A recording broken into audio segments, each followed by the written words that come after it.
Toro, Jim Stone. Heinz Woodsio. Liz Lucluz. Maria Brahman. And Carol Comeback. Okay, first up is DPW Long Hill Road and Meadow Road. So I did get an email today from Greg Roy, who said that they are working on a plan for the wetland replication, which is what had been held up since the last time they've been in. So they requested to meet at come to our next meeting, which would be December 16th. Okay. And I don't have anything new for that meeting, so it can be whatever time you want. I'm going to do it at 7 o'clock. Okay. Sounds good. And next is Bloomfield, 164 Still River. Okay, we'll come up with that Oh. till 7:15. Right? Yeah, so we can do other business now. But so, That's it? Okay. if you want to check with me too, Betsy, if I, All right, I'll remember to yeah, ask you, are they still coming? right. I was just curious. Yep. Very good. Okay. So which of these would be most pressing to?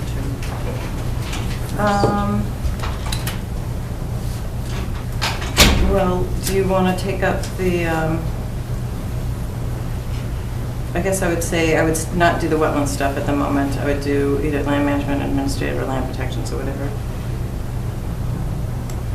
Maybe land management is quicker.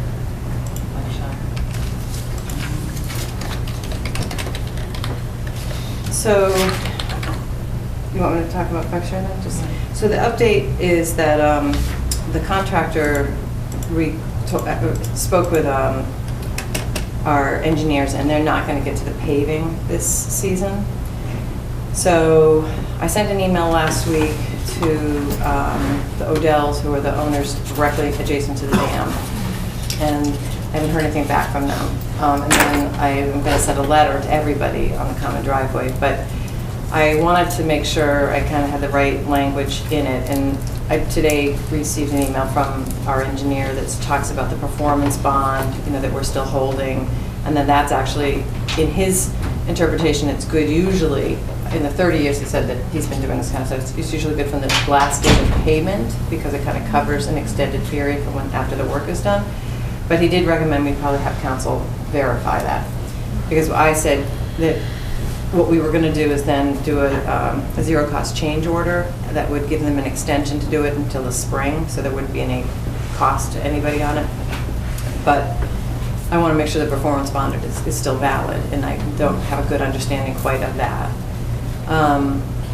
As we do have a retainer fee that that we still are holding, as well as we haven't paid out the money for the work, as well as their reputation, all of which the engineers feel that they will get it done.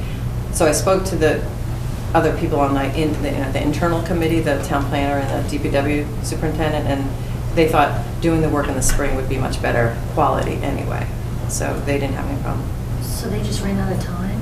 I mean, why didn't he get them? Well, I think it was a combination of things. One is that he said he had somebody lined up, and then he said that that person canceled. Oh, I see. And then, I don't know, then he was working another job, so I don't know, Right, okay. whether they just couldn't coordinate something. I offered to try to give the names of some local, paving companies.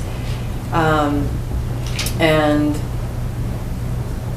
I think we've had some fluctuation in temperatures and stuff, and I think it's a small enough job that probably the end of the season, which is when everyone's trying to get stuff done, they probably have other bigger jobs that they, those are my guesses. I didn't have a direct conversation with them, so I was kind of going through the engineers.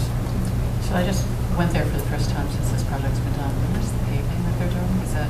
So when you're standing looking at the new lowered dam Yeah. and the house that's right behind there, Yeah. they have to replace that driveway, because they came in from that common driveway and then over the private driveway. And that was part of the agreement with those owners. They're going to seal coat the common driveway and then replace the individual driveway for the hotels. Are the owners suffering any degradation to their? I don't think there was really, and they haven't contacted me to say that there are any issues. And I said, having just found this out, I emailed them last week and I haven't heard anything back yet. The garage door was open today, so they're around. So, but I didn't hear from them. Related but not completely related is sort of is a budget item that I wanted to talk about, and we still have a few minutes. I can bring it up. It's again related to Fifeshire. So I just want to make a note here.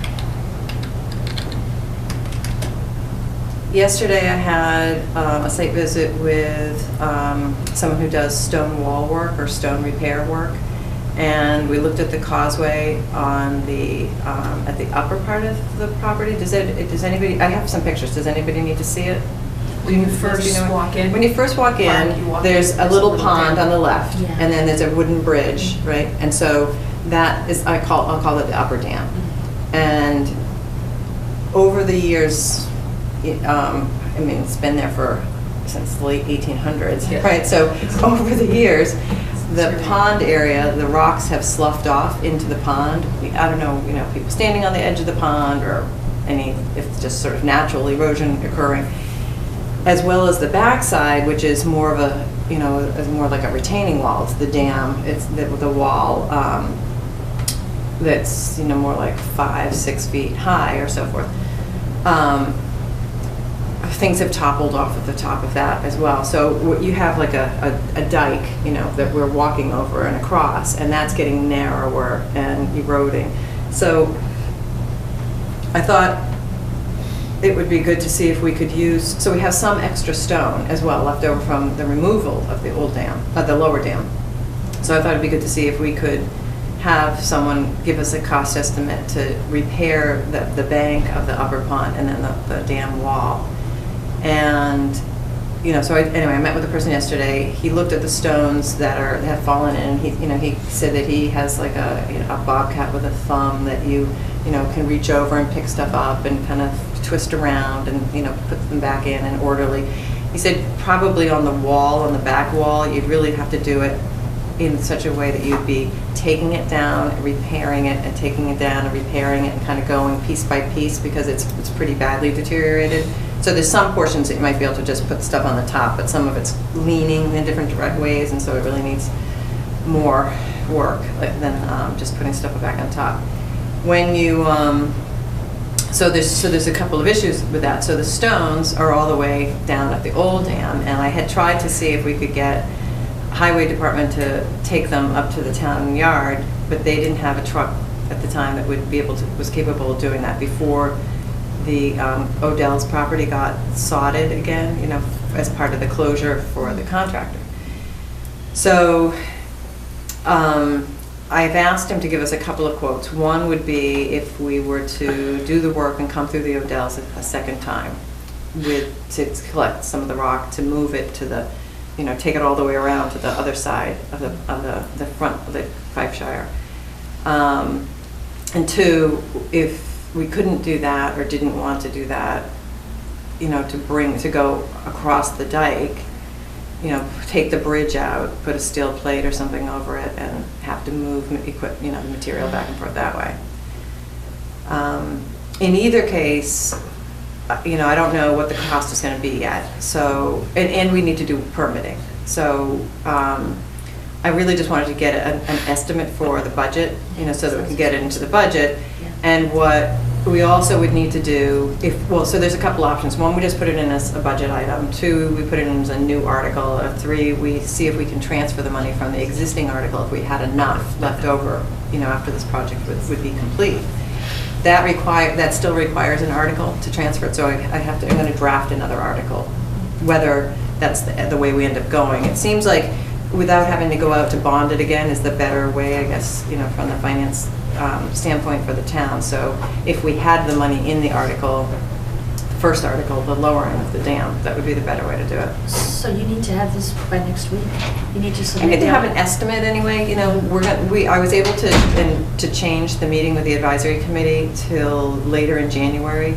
So it's possible I can get somebody else to look at it as well and maybe give a second opinion as to what the cost would be. But something to get it started. And then if you think about it from the permitting stage, more than likely, we try to permit it through this winter and spring. Hopefully in the spring, the lower pond part would be done. The contractor would come back and do the driveway and do the common driveway. and that would be closed out, and then anything that we were to do new, you know, we wouldn't be having to deal with him under that contract. Like if we tried to do it sooner, so actually, let me go back, we could try to do it sooner.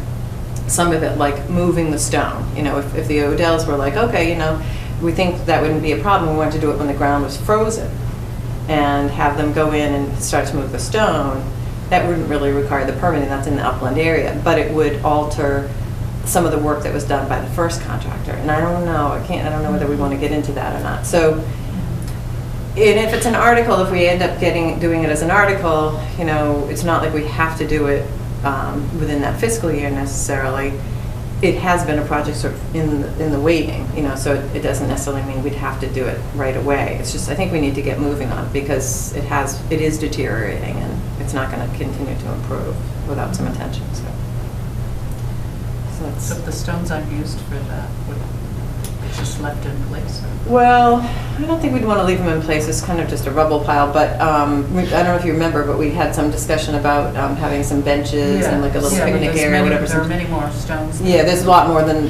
But this guy also said, oh yeah, some of these would be perfect for just sitting, you know, here and putting them in place, and he'd be, you know, he was going to include that in his estimate, which it wouldn't be much, I don't think. Are they the size that would encourage people to climb on them? Because if they're what I'm thinking, you know, the big boulders, you sit on them, but if you move them to the upper dam and put them along the banks, would people be encouraged to walk on them? Versus smaller stones, which don't seem Well, I don't know. You'll have to look at them to sort of help answer your question, because I'm not sure what we'll end up with on top, what those sizes would be, really. And I could show you pictures, but like the Sluiceway Dam is here, and then it's eroded like 5 feet, you know, or 4 feet in some places less, you know. So I'm not sure really what we're going to decide to do, you know, and that's something that we still really need to think about on the permitting end. Are we going to do the permitting, or are we going to have to hire somebody to do it as well? So anyway, that's my thing on land management for Fifeshire. It's kind of continuation.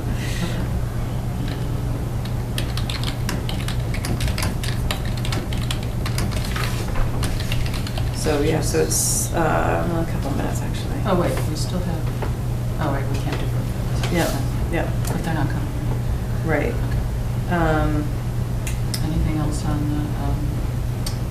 since you started budget? Anything else under that? Just that I did get the wage information, so I can put that in, and then The which information? wage. I didn't have the okay. classification and stuff like that, so I can put that into the budget, and then.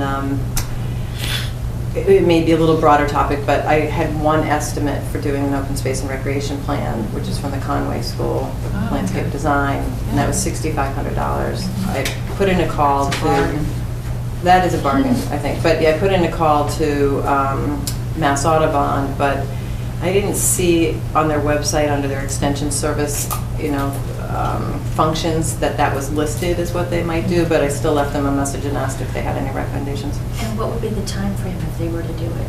Like, when could Well, they- that's the difficult thing, because they do it by semester, you know, so right now, we wouldn't, if they had students available for January or February, we don't have it in the budget, so we'd have to see whether we could get the money. And they do have a town that they're working with right now, but that was the same thing for them. They're not sure whether they're going to get it funded or not. So then if we put it in the budget, which wouldn't be effective July 1, then we'd have to see whether there were students available in September, or if not until January. So it really just depends on what other projects they take on. And they can't take every project that gets brought to them either, you know, so. So did they give you a time frame? So once they take the project, they need like 3 months to do it? No, I didn't even get into that. Okay. I just, for the budget purpose, I just wanted to get a quick, Right. at least some ballpark. So with regard to the budget of that, though, where did we leave things with the student from? I had hoped to hear from them, I'd hoped to hear from them before today, and I didn't hear from them. In fact, so I got a call, Dan Costa, who had been coming to our meetings. I have to apologize to him. He called yesterday to say that he thinks he's going to actually focus more on the trail stuff, and I'm going to kind of hook him into that. But when he called, I thought it was the Dan from up at Dartmouth. I'm like, oh, did you make it home for Thanksgiving? Oh, no, anyway. And he's like, oh, we stayed local. So it took me a while before I kind of got who it was. But anyway, I haven't heard from the students yet. Did they get a copy of our open space plan to see that, or? I emailed them that Yeah, night, you you know, did. the Okay, links, great. and And we haven't heard from them back. So, Okay, yeah, so the that was ball's in their court. So, and that was just an update. Liz and Jana know what we're talking about. We did have the conversation with the students, Yeah. and they sounded interested, more interested maybe in doing a grant than maybe doing the project, but they really didn't understand the scope of the project yet. You know, they were going to have to look into it. So this was an undergraduate who was looking for a project that would give him sort of real-life experience. So we thought writing a grant proposal to get money to pay somebody to do the open space plan. And A great project for him. In the article that I sent you regarding someone who could actually do the plan, I think the quote was 20,000, but that was for a professional, Yeah. not a student, It's good to somebody know, who'd been yeah. doing, I think the town was just... Reading? Reading or one of those... I know you towns- said sent Yeah. something from Reading, and I Yeah. didn't have any read the article. sorry. 20,000 to do an open space plan? But Reading's a much bigger town. I see. Well, it's not a bigger town, it's More densely small. populated. Yeah, it's more dense. I don't know, and that was one article I found in the newspaper that was just one estimate, so, Hey, we want Yeah, somebody to pay to do this. yeah. Yeah, this makes the 6,500 sound a Yeah, lot right. more appealing. Right. Okay. Okay, so you can open. Can I open Yeah. Broomfield? Okay, so, do I have, no, I'm on the street. Okay, so next up is Broomfield 164 Still River Road. Okay, so I received an email today from Ducharme Dillis requesting that we continue it to the first meeting in January, which would be Okay. January 6th. Okay. So do you want to do that at 7? Sure. I will be absent for that. Okay. You can get out of town wherever you're going with that time of year. It's supposed to be out of the country. but- Yeah. Okay, I'll make a note of If I can achieve this escape velocity. that. Okay, so we can't do this one till 7:30. Right. So now we have, You want to do Cody? oh, sure. Yeah. It's Cody 32 Harvard Road, request for release of surety. So, this one,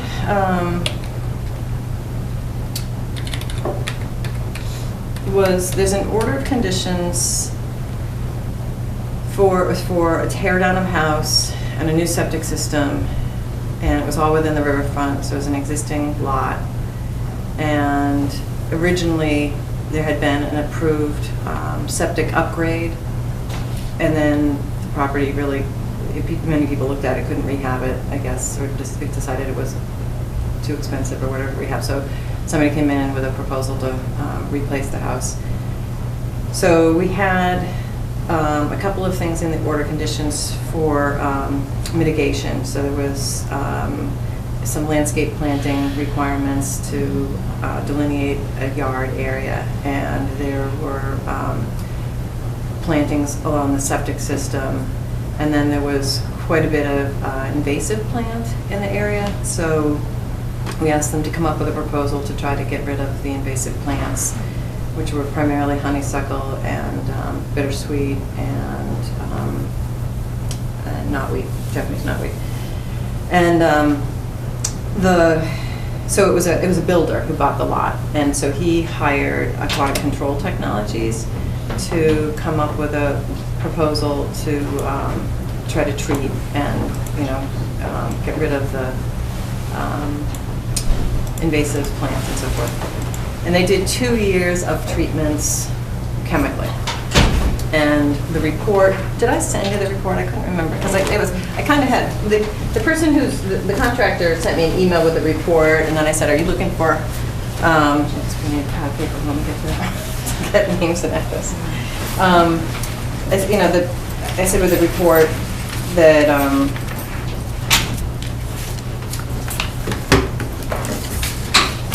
their conclusions basically were that at the time of the final inspection, nearly 7 weeks after the follow-up herbicide treatment, it was evident that a high level of target plant control was achieved. However, despite the 2 years of successful management, viable individual target plants remained scattered throughout the site.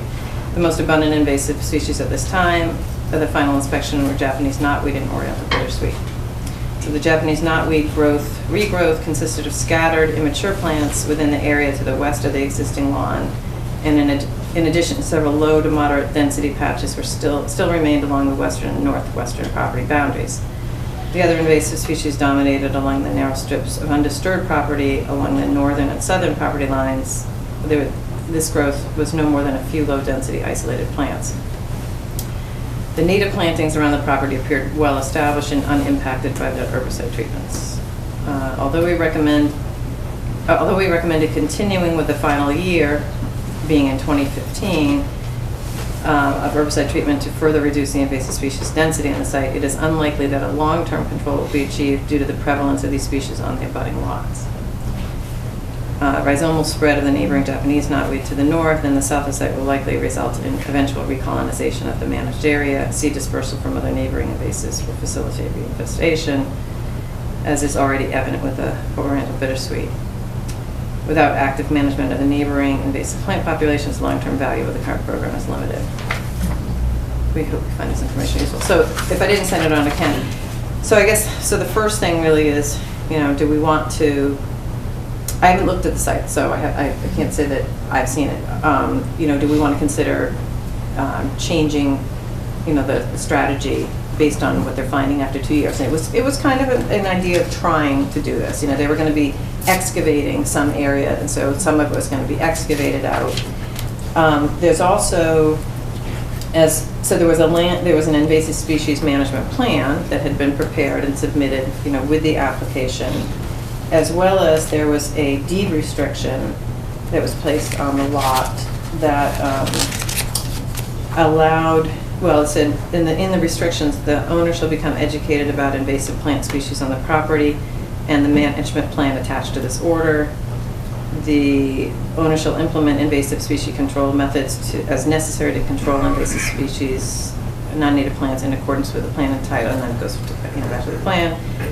Cumulative alteration of the riverfront area was 3,313 square feet, which constitutes 11.9% of the riverfront area. No further alteration of riverfront areas will be permitted above the 5,000 square foot threshold. The lawn shall be limited to the area inside the proposed boulder tree delineation based on the proposed planting plan. The area over the leaching field should be mowed to keep woody vegetation from growing on top. It shall not be mowed more than twice a year and shall not be maintained as a lawn. And so, again, the builder, is looking to have release of some of the surety funds, but I've had no communication with the owner, and so I'm not quite sure if the obligation on their end, to what level, they're doing any management, for one. And then I emailed him back today to say, I don't have any as-built plans or any as-built information to verify that the septic's done, according to grades and the planting's done and so forth. So I don't really feel like I have a recommendation that I would make to release the surety quite yet, but I'd like to do a site visit, and I guess I was just thinking it probably would be something that it would be better if it was done with more than just myself, since it's, whether we might be questioning whether it go on. Now, this time of year, I don't think we're going to see as much. So I wouldn't object to releasing some of the surety where they've done 2 years of the invasive growth, so I don't really have a problem with that. Well, just And then so I guess what I would say is they put in $15,525. The plants for the restoration and the yard delineation was about $7,125. So even if we gave back the release on the management of the invasives, we'd still be holding money, a substantial amount, for the plants. So I just didn't get a response back that I got a chance to see if he did respond as in terms of who's supposed to do the as-built. I'd kind of like to make sure we know who's on the hook for doing that, so that that part gets done and we can issue, certificate of compliance and close out the project. But I also don't feel like I have enough information yet, so I don't know, anyway, I don't know what you guys would like to do, but that's kind of where things stand with his request. And they haven't planted yet? No, they planted. Okay, so Yeah. that's 7,000. But I don't, so we required a report, and his response, when I asked him about the report, his email said, I don't know if you didn't print it off, but it was something like, I had asked Keith from Aquatic Control Technologies to do that review, and there's basically, this one paragraph that said the native plantings around the property appear to be well established and unimpacted. I don't know if that really satisfies, that they planted in accordance with the proposed planting plan, and so forth. When were they planted? I'm not sure I know that either. They started doing work on the site in 2013. Do we normally require one growing season or two? Two. Yeah. So it can't. So I don't have enough information on the planting stuff, for sure. There's supposed to be ongoing invasive species control?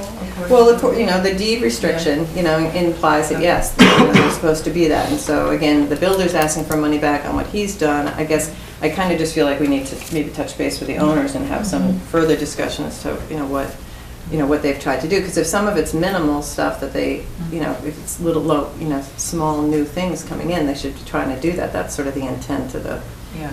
and, hopefully at some point the neighbors will. What's the worst case if there's something wrong or lacking with the as-built information? Well, you wouldn't issue a certificate of compliance. I mean, what would they have to redo? in order to- Oh, I don't know, because I don't know what they didn't do correctly necessarily.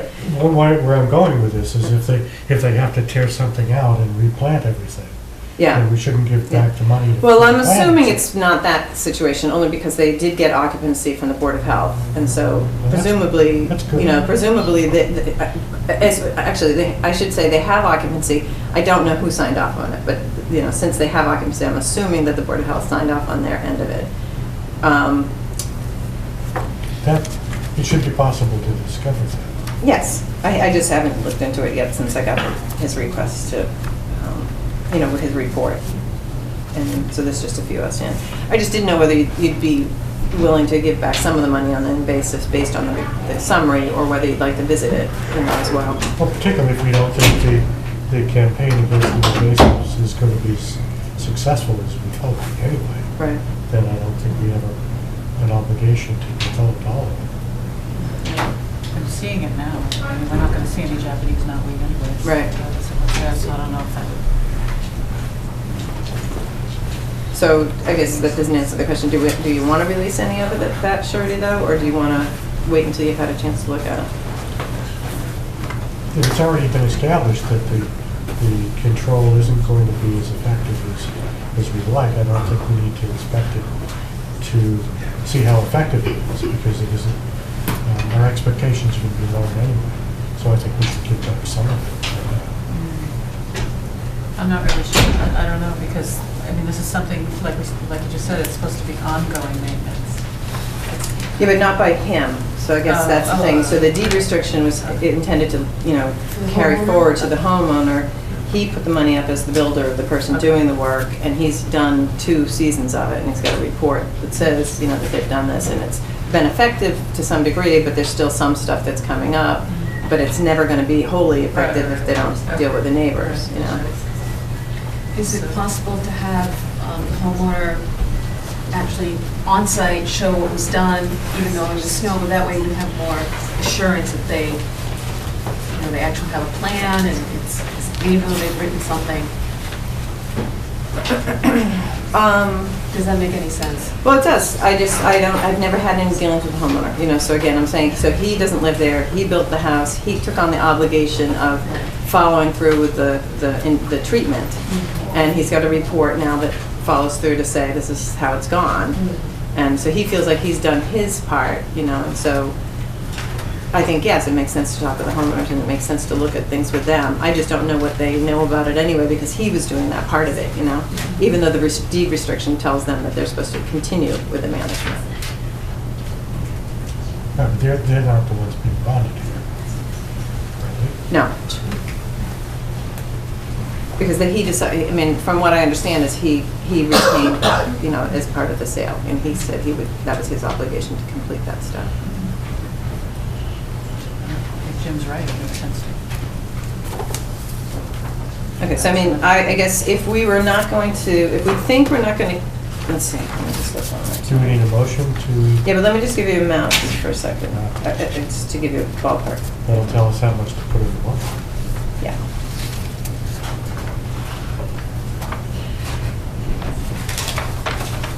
So the way the plan had been set up is he had a certain amount for 2013, a certain amount for 2014, and this also says 2013, so I don't know if that was meant to be 2015. But the total was 8,400. So if we think we're not going to ask them to go forward with another year of it, then I would say that we would release the 8,400.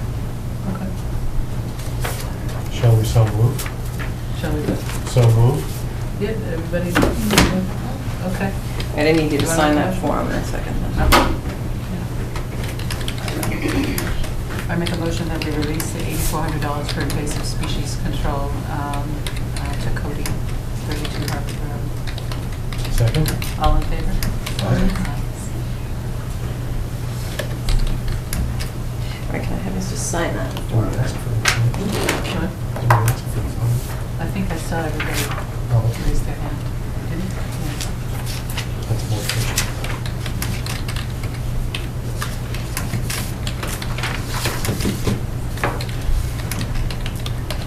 Do you have the legal notice for this? What? You have the legal notice for this one? Yeah. Okay, so next up is Vickery, 539 Wattaquatic Hill Road.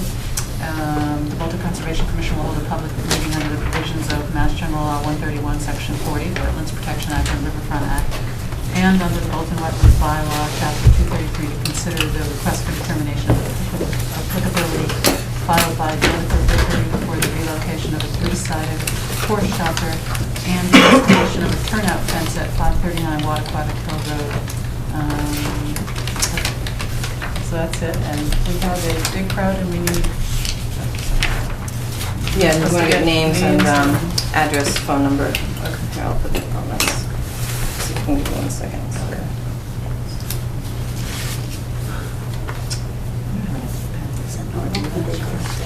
Just in case. You don't have to have names. Sorry. I've got it. Can I throw that around with this?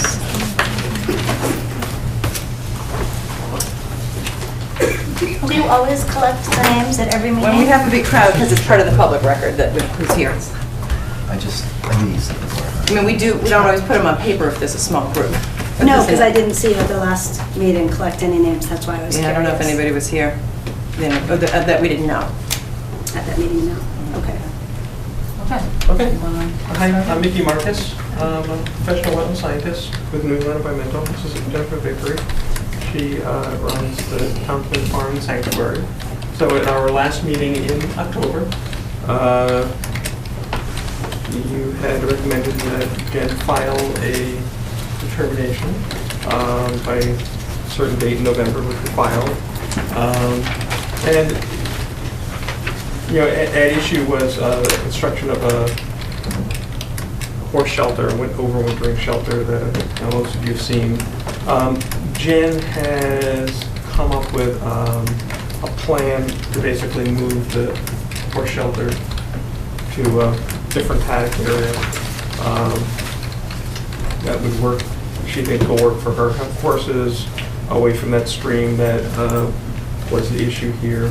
It's about 58 feet away from that stream channel, rather than the existing horse shed's about 17 feet. That is the proposal. She also, do you guys have a copy of this, or do you need?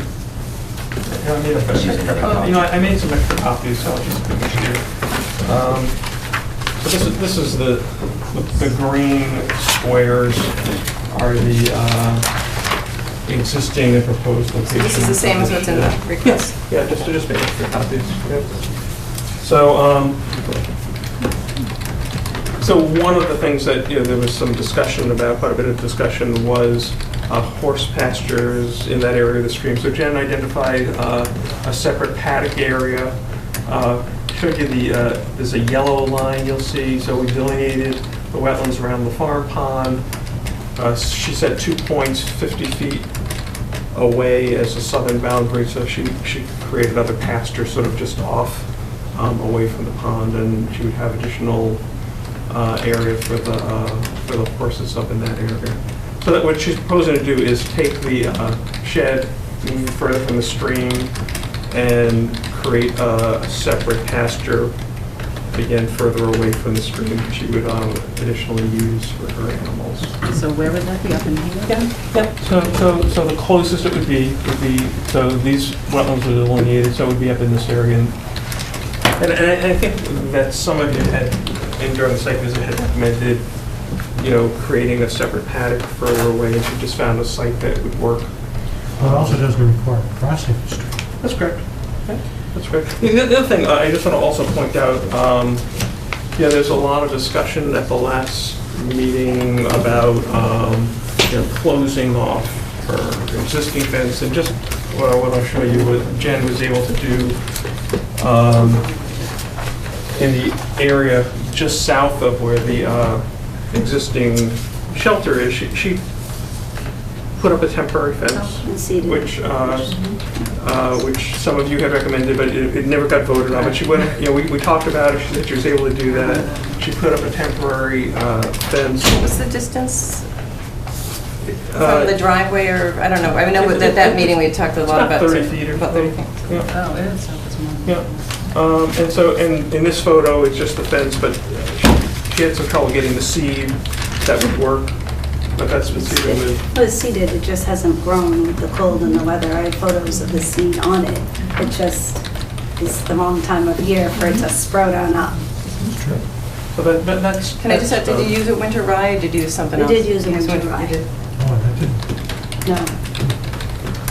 It needs about 3 consecutive days over 50 degrees to germinate. And we wouldn't go bid on their people 50, on it. 30, Yeah. 50, Right. 20. So, Could I just have an explanation of this area? Because I see the line. Sure. And Sure. I'd like to understand, so, Yep. the horses come out here and how they're going to move in this area. Because what I remember is this is hilly and rocky and. Yep. So she's going to create another paddock area, another fenced area in there, So you're saying something like this? and it would just be no closer than 50 feet from the. This is Okay. beside my house, Liz, not behind my house. Yeah. So I wouldn't be able to use this for all the horses. Yeah. This would just be, the ponies could go out there safely and the Okay. goats. Yeah. But it's not not in lieu of, I certainly couldn't do that without getting rid of trees. Right. But it's to minimize traffic.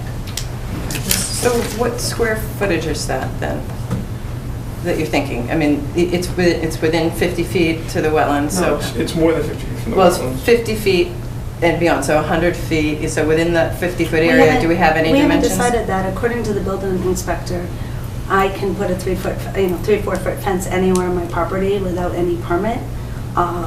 We're checking in for this, but anything up here that is away from the pond, we haven't figured out because we have to look at where trees are exactly and where rocks are and make sure that, I don't want to cut down things and I certainly don't want to blast. So we have to figure out exactly, could it go to here, could it go to here, but it would be going towards my house, away from the pond, not down.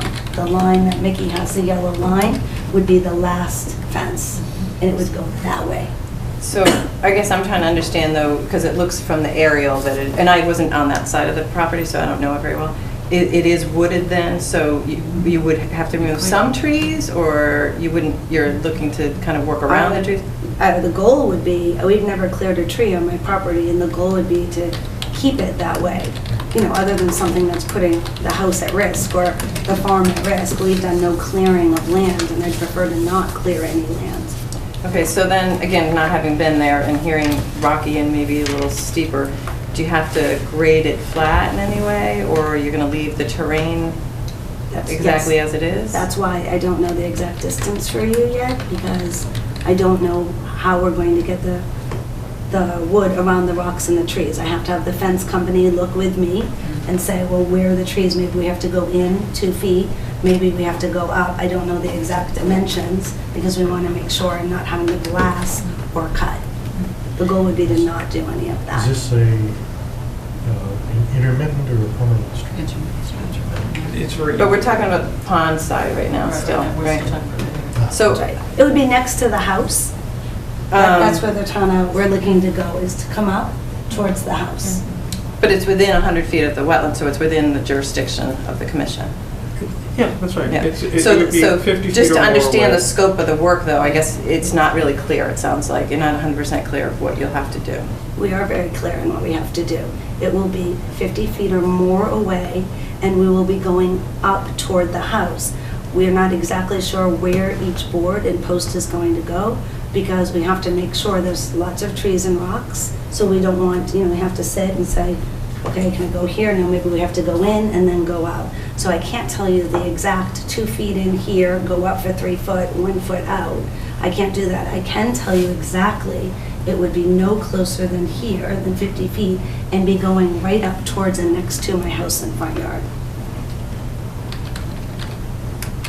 This is in response to all of you saying, we don't like the idea of horses crossing the stream, are there other places to put it? And Jen basically found another area that's not wetland, upland areas that she can use as an alternate. So there's not as much traffic over Yeah, listen, here. no, it's an adjacent upland resource area under the bylaw, so they're both resource areas under the bylaw. So I was just gonna ask, are you looking to not use that other paddock at all then? That She would use it be less. She restored, would use it less. but you'd still be using it. So we're Right. creating a new paddock and still keeping the existing That's right, paddock. because you were concerned about wear and tear of multiple animals. So in response to your concern, this would decrease the wear and tear in that area. And then, when you bring up the bylaw, I just want to, I know you know your own bylaw, but one of the interests of your bylaw, the same as flood control and wildlife habitat, is agriculture. And one of the exemptions in your bylaw is commercial and non-commercial agricultural use. But under the Wetlands Protection Act. But it you're has to be asking, commercial. you're just looking at your bylaw because you keep bringing up the. But it's land that's already in agricultural use, so that Right, is, it to me, doesn't- that's a woodland. It's Right. not in an agricultural use. It may be Exactly. part of your Right. property, but it's, anyway, that's Right, fine. no, so this wouldn't meet the exemption because it's new. The exemptions are for existing agricultural property. It's an existing agricultural property. No, for The existing- land the itself. land itself, not just the acreage you own, it's the specific parts of the land that have to be in agricultural use, to which the exemptions apply. Before you modify. You can't say, Your bylaw also says agriculture use and adjacent lands. That's what it's talking about. I didn't write your bylaw, you did. And it's very clear that activities like Jen's farm and sanctuary are exempt. You asked to file a notice of determination, which we filed, moved everything further from the stream, and it just seems like this should be a very easy negative determination of applicability to allow Jen to move her shed further from the Well, wetlands. we're trying to get the information, though, as to what you're Sure. doing, so that, I don't think that was completely clear. I mean, our bylaw doesn't supersede the Wetlands Protection Act either. It so- absolutely does. It can be more stringent, but you still have to meet both of them. Yeah. So, And so this is. so I think No, what it Dan's doesn't. saying. A more lenient bylaw does not supersede the Wetlands Protection Act. Sure, but this is under Wetlands Protection Act, it's just purely buffer zone work. It's no wetland alteration, no work in any wetland. It's work 50 feet or more from a wetland. But we're not, so that's what I'm trying to determine from you, and it doesn't sound like you know exactly what you need to do there yet, so I don't know. We know You know, exactly what we're doing. So is there any undergrowth there, or is it all mature trees? There's some shrubs in there, there's some undergrowth. So would those need to be removed, or would they be eaten by the animals, so you wouldn't have shrubbery anymore? I have no idea what would happen there in terms of, every year there's things dropping and growing on the property all the time. And, the property itself was used for farming. This has been the use of this property before I moved in, that this whole area was farming. So if you have anyone come on the property, if you have an engineer, this whole area has been growing up. If you talk to neighbors who've been there for a while, this has grown up. This is new growth, this is not old We have growth. approved use of buffer areas under some circumstances. It depends on the alternatives, if all the alternatives have been considered, and particularly if there can be mediation. So it's not that we have a prohibition about using buffer areas, but it helps to know exactly how are you using it so we can determine those other considerations. That's right. Well, we're using the property, for animals. We moved to Bolton because it's a right to farm community to do that. There were animals on the property before I moved here. I've been in this property with multiple animals, and you can check that with the Department of Agriculture, who comes out every year. It's not a question of that. Well, It's a question of the square footage of the buffer area that you're using versus what the surrounding area well, looks the like. most, if the buffer area goes to 100 square feet, the most we'd be using within that is 50 feet, because the closest we would be is within 50 feet of the But pond. you're not saying how far, how wide, how long, so we don't have a good sense yet from you as to the complete area It would- of buffer alteration. And often we found that on certain sites, there are other areas that can be converted or let go to a natural state to make up for that, mitigated, so the total area is the same. So But that I did offer that. I did offer in the first meeting to make another area of the property and to spend up to $10,000 to plant bushes and shrubs, and I offered that when you guys were at my house to plant and to fence off an area, and that was Where were you turned talking about? I down. don't So I did remember. offer to build up Well, another area of the property. All else being equal is what I'm saying. So this plan is a different plan, it's a better plan. It doesn't require crossing of the stream, but you are using some of the buffer area. So depending on how much of the buffer area you're using, are there corresponding amounts in nearby areas that could compensate for that? And in order to determine that, you have to know how much of the buffer area. I think to answer your question, so what she's proposing to use is between 50 feet and 100 feet from the wetlands as a horse paddock. How many Do we square have feet? roughly square footage on that? But not all of the square footage. This square footage wouldn't affect it at all, so it doesn't matter how far we go up, because that has nothing to do. This is in the area above my house. Within the buffer zone, though? It won't be within the buffer zone, because that would mean my house is within the buffer zone, and my house is not within the No, what buffer we want zone. to know is the square footage within the buffer zone. He just told you it would be between 50, no more than... No, that's at linear distance, we're looking Yeah. for square Square footage. feet, yeah. You're welcome to get out a calculator and try to figure No, we that need out. the dimensions to figure that out, and I don't... Well, let's... Maybe you know, but I don't know. I mean, I Well, don't know yet. You could know, figure out tell both. us. It would be a minimum of 50 and a maximum of 100. All right, you're telling me the distance from the stream, though, 50? So- What No, from the No. vegetated She wetlands. hasn't determined Okay. the area of the fence because she doesn't have the fence person who's come out to lay it out. So she basically would have a fence person come lay it out, you can condition it, but they would mark it off and you can go look at it before she builds it. But she, basically, the fence people would lay it out based on the terrain, the area, and the existing conditions. So Right, I understand what you don't know exactly where the fence would go, but I would think you could give a rough estimate of a square footage. I think we are trying to do that. So So what that's is, why what is he- like, this answering paddock, her question. how big would you say that paddock, would it be as big as this paddock, even though it might not be rectangular? No. Okay, would it be as big as this paddock, the one that's above it, potentially?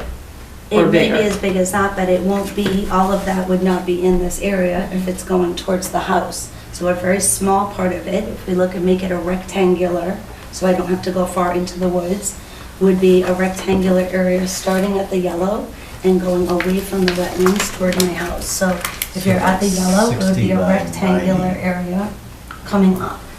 I suspect it would be longer versus deeper, because I wouldn't want the horses going into on the hills And and longer- rocks and having to... Jen, longer towards the other paddocks, which? No, toward the house, toward the house.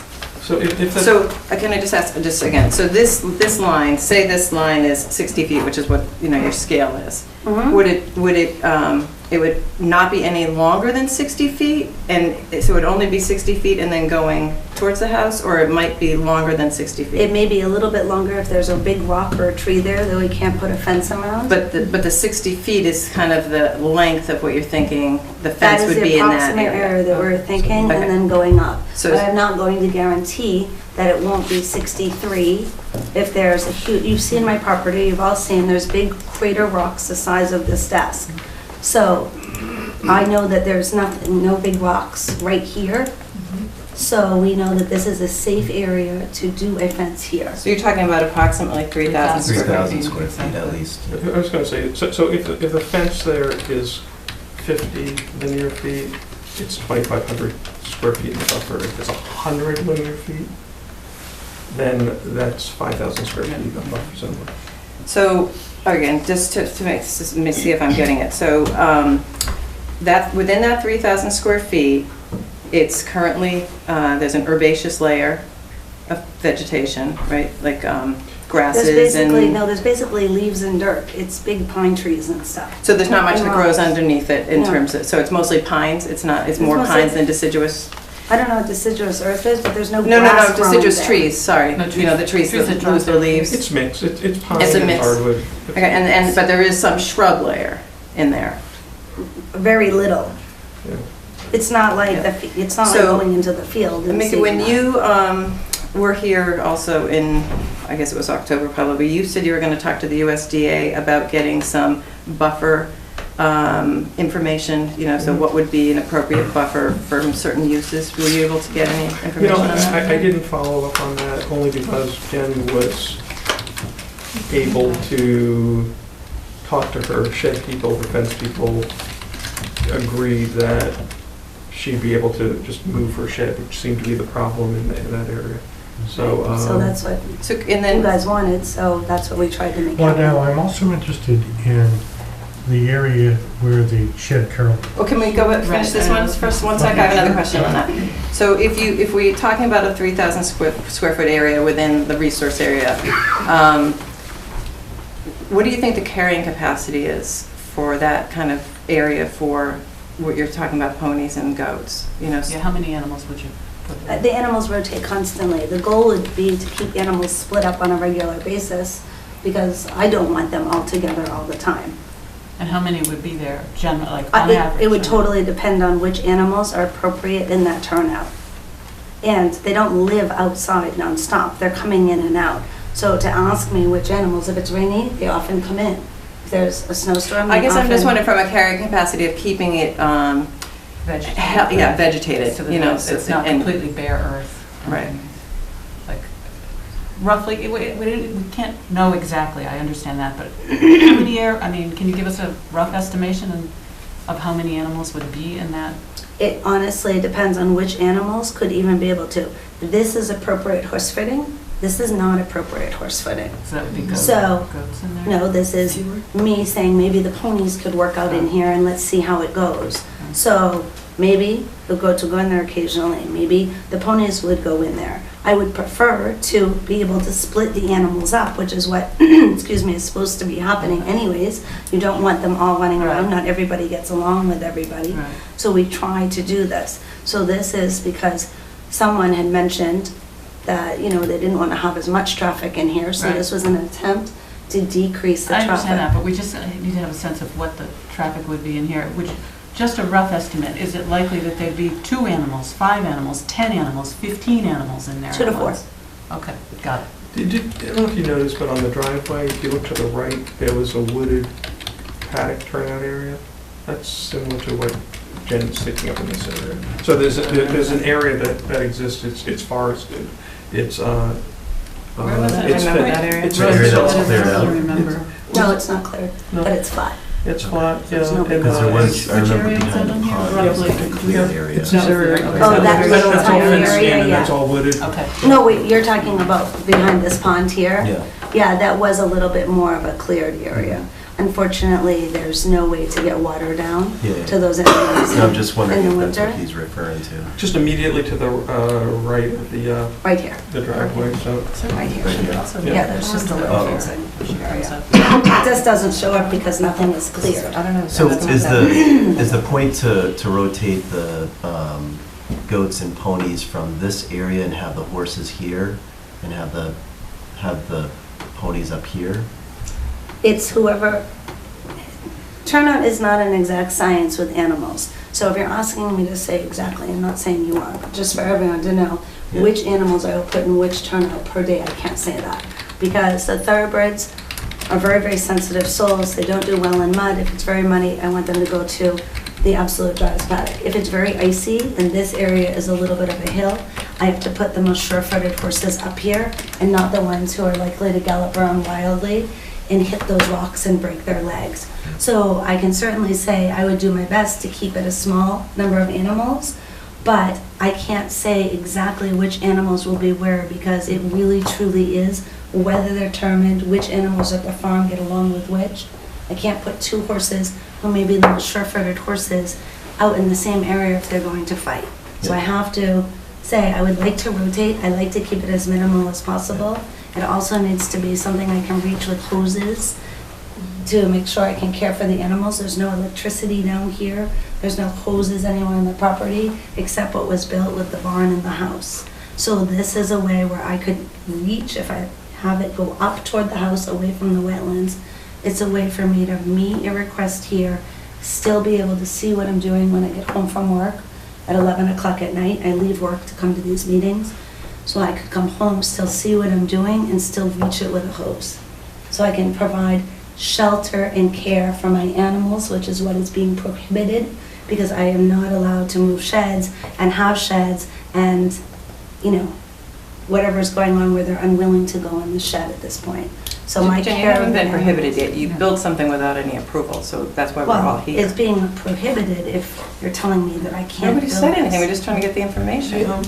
So the idea of this additional paddock is just to basically increase the areas and move things away from that stream. That's the Can I intent. ask one other question on the fencing? Is the fencing considered like a more permanent type of fencing? Or It's is wooden it fen- move- It's a wood, it's a, It would be wooden fencing like you see on my entire property. okay, I was there once and not really looking at fencing, so I don't have a good idea of it. So it's not, you're not thinking of like just stuff that you can move around and kind of change the No, I pattern don't, so because much. the Okay. fencing I did at your request puts my horses at risk every day. They've gotten tangled So if you look twice. at it, you'll see in the background, the type of, it's like a permanent wooden fencing. What's Which you been can put up see here on the as a maps. temporary measure is just a strong fence that keeps the horses out.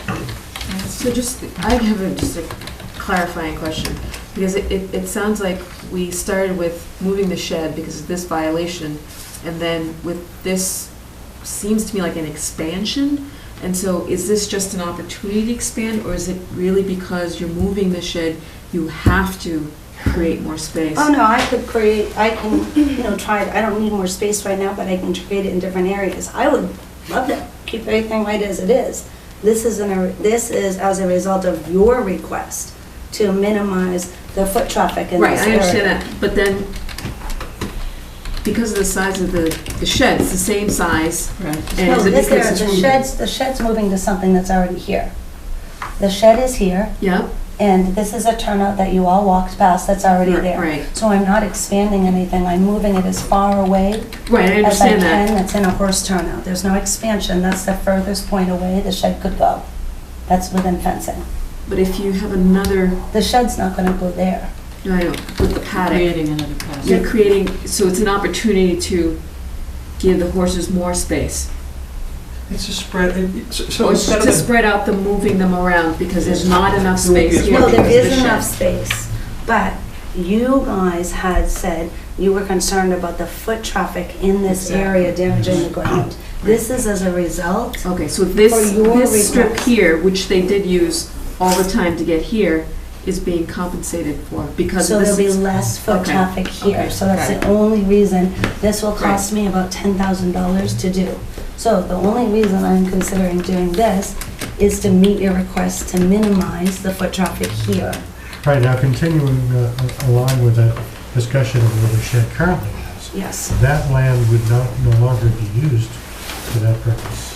Right, That's This year not- would no longer be used? It would- That's not true. No, it would be used, just not as, it would be a congregating point right next to the stream Okay. that you're concerned about, and it wouldn't have as many, Can it be Animals. revegetated along the banks of the stream, be revegetated? no, Right, Because so it was, when we this- saw it was complete mud. no. This is part of the Well, it actually mitigation wasn't mud concept. when you were there. I have the dates on my calendar, and it wasn't muddy when you were there, There was no grass there. but there was no mud there. Well, it might have So- been frozen, but there was no There- grass. Or it When was you were at my pretty dry property, now, there was, wasn't it was, it? a actually, you might current want to check picture? your calendar because it wasn't frozen and there was Is this no a mud picture when of you were where on the shed is my now? What was it property. if There's there's not a no lot of grass? What vegetation is there. it? There's just no grass. Okay. But let it me wasn't check muddy and already. it wasn't frozen, so let's devegetated. not, Okay, it was devegetated, that's This what I'm looks, concerned this about. picture looks pretty devegetated. yes, that's right, but it wasn't So that's muddy what- and it that's what- wasn't That's what I'm saying. yeah. frozen. Devegetated. To the Is it extent, muddy today? The whole property is muddy, and if you'd like, you could see my front lawn where I pulled in to use my headlights last night. I got stuck on my front lawn, which is not a wetlands area. And it's so, this is right underneath my house, and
it's so wet that I got stuck in my car pulling a little too far on my front lawn. But So my so entire Janet's property question is was wet. about trying to vegetate that area. So, and then I think that we also will need to get to the shed because we have another hearing coming up too. Well, But- I think we have people who want to speak as well, so. Well, we allotted a half an hour. But it's a public hearing, and everyone Right. has the right to So do would you like that. to, would you like to do it, Janet? We do have another meeting at 8, so we can ask her to continue it, or, you know. 5 minutes of comments and then continue. Yeah, and I think the commission, obviously, if they have any other questions well, we before they we can make any can run decision. over from time to time, and there are a lot of people. Right, I'm not saying that, but I mean, we kind of had some argumentative Yeah. positions here, Well, so. Right. Comes So do we to want to, short wait, material. so just wanted 5 minutes of comments and then? Well, so we didn't talk at all about the shed getting Right. relocated, and we didn't really get to We're the not point getting- of whether or not we Maybe could continue revegetate. that part, but let the, have a little bit of a dialogue with people that took the time out to show up. Carol? What I would suggest. Excuse me. Well, actually, Janet's the chairman, so I'm just trying Hi, to. Excuse me, Janet? Janet. Janet, you know, Could you give us I your understand name and your my address? name is Wait, your Joe. name and your, sure, my full name is name. Joe Notini. Okay. Can you spell it? Notini. Okay, thank you.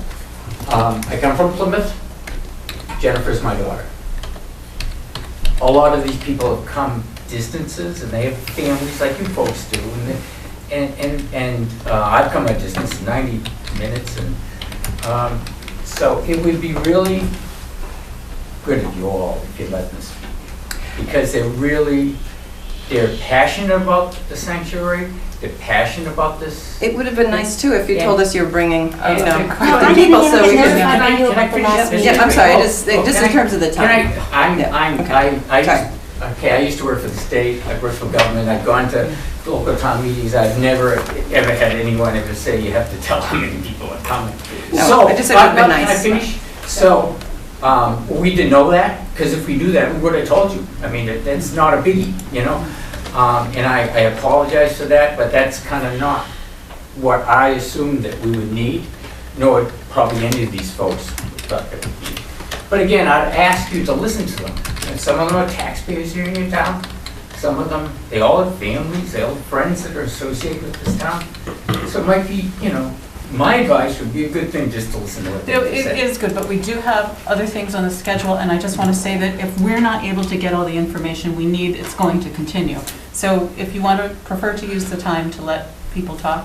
you We've can been do that. answering all the questions to give you I know, every but bit we of still have information more, you we need. still have more questions though, and, you know, we're going to need more information. So we're not going to be able to, listen to everybody speak and then all It of them says speak in the and then make a newspaper that I decision. have in my car that any interested parties should show up and be heard. And they are, and that's fine. There are a couple interested parties here. I was not even notified about the last meeting. So I find wasn't it a very public meeting. irregular. It wasn't a public meeting. Okay, so- Your attorney Right. was the You one in actually- touch with us, Jennifer. Okay, so rather than get into this sniping back and forth, I think the really way to do it is to kind of step back and look at the whole situation. We're all human beings, we all want to be heard, that's what democracy is about, that's what town government's about, right? Yes, I just And wanted to make. can I, in the next meeting, Janet, is perhaps if they're here, maybe they'd be willing to stay a little bit later and push it back. I don't know if they're in the room, but we could ask them that.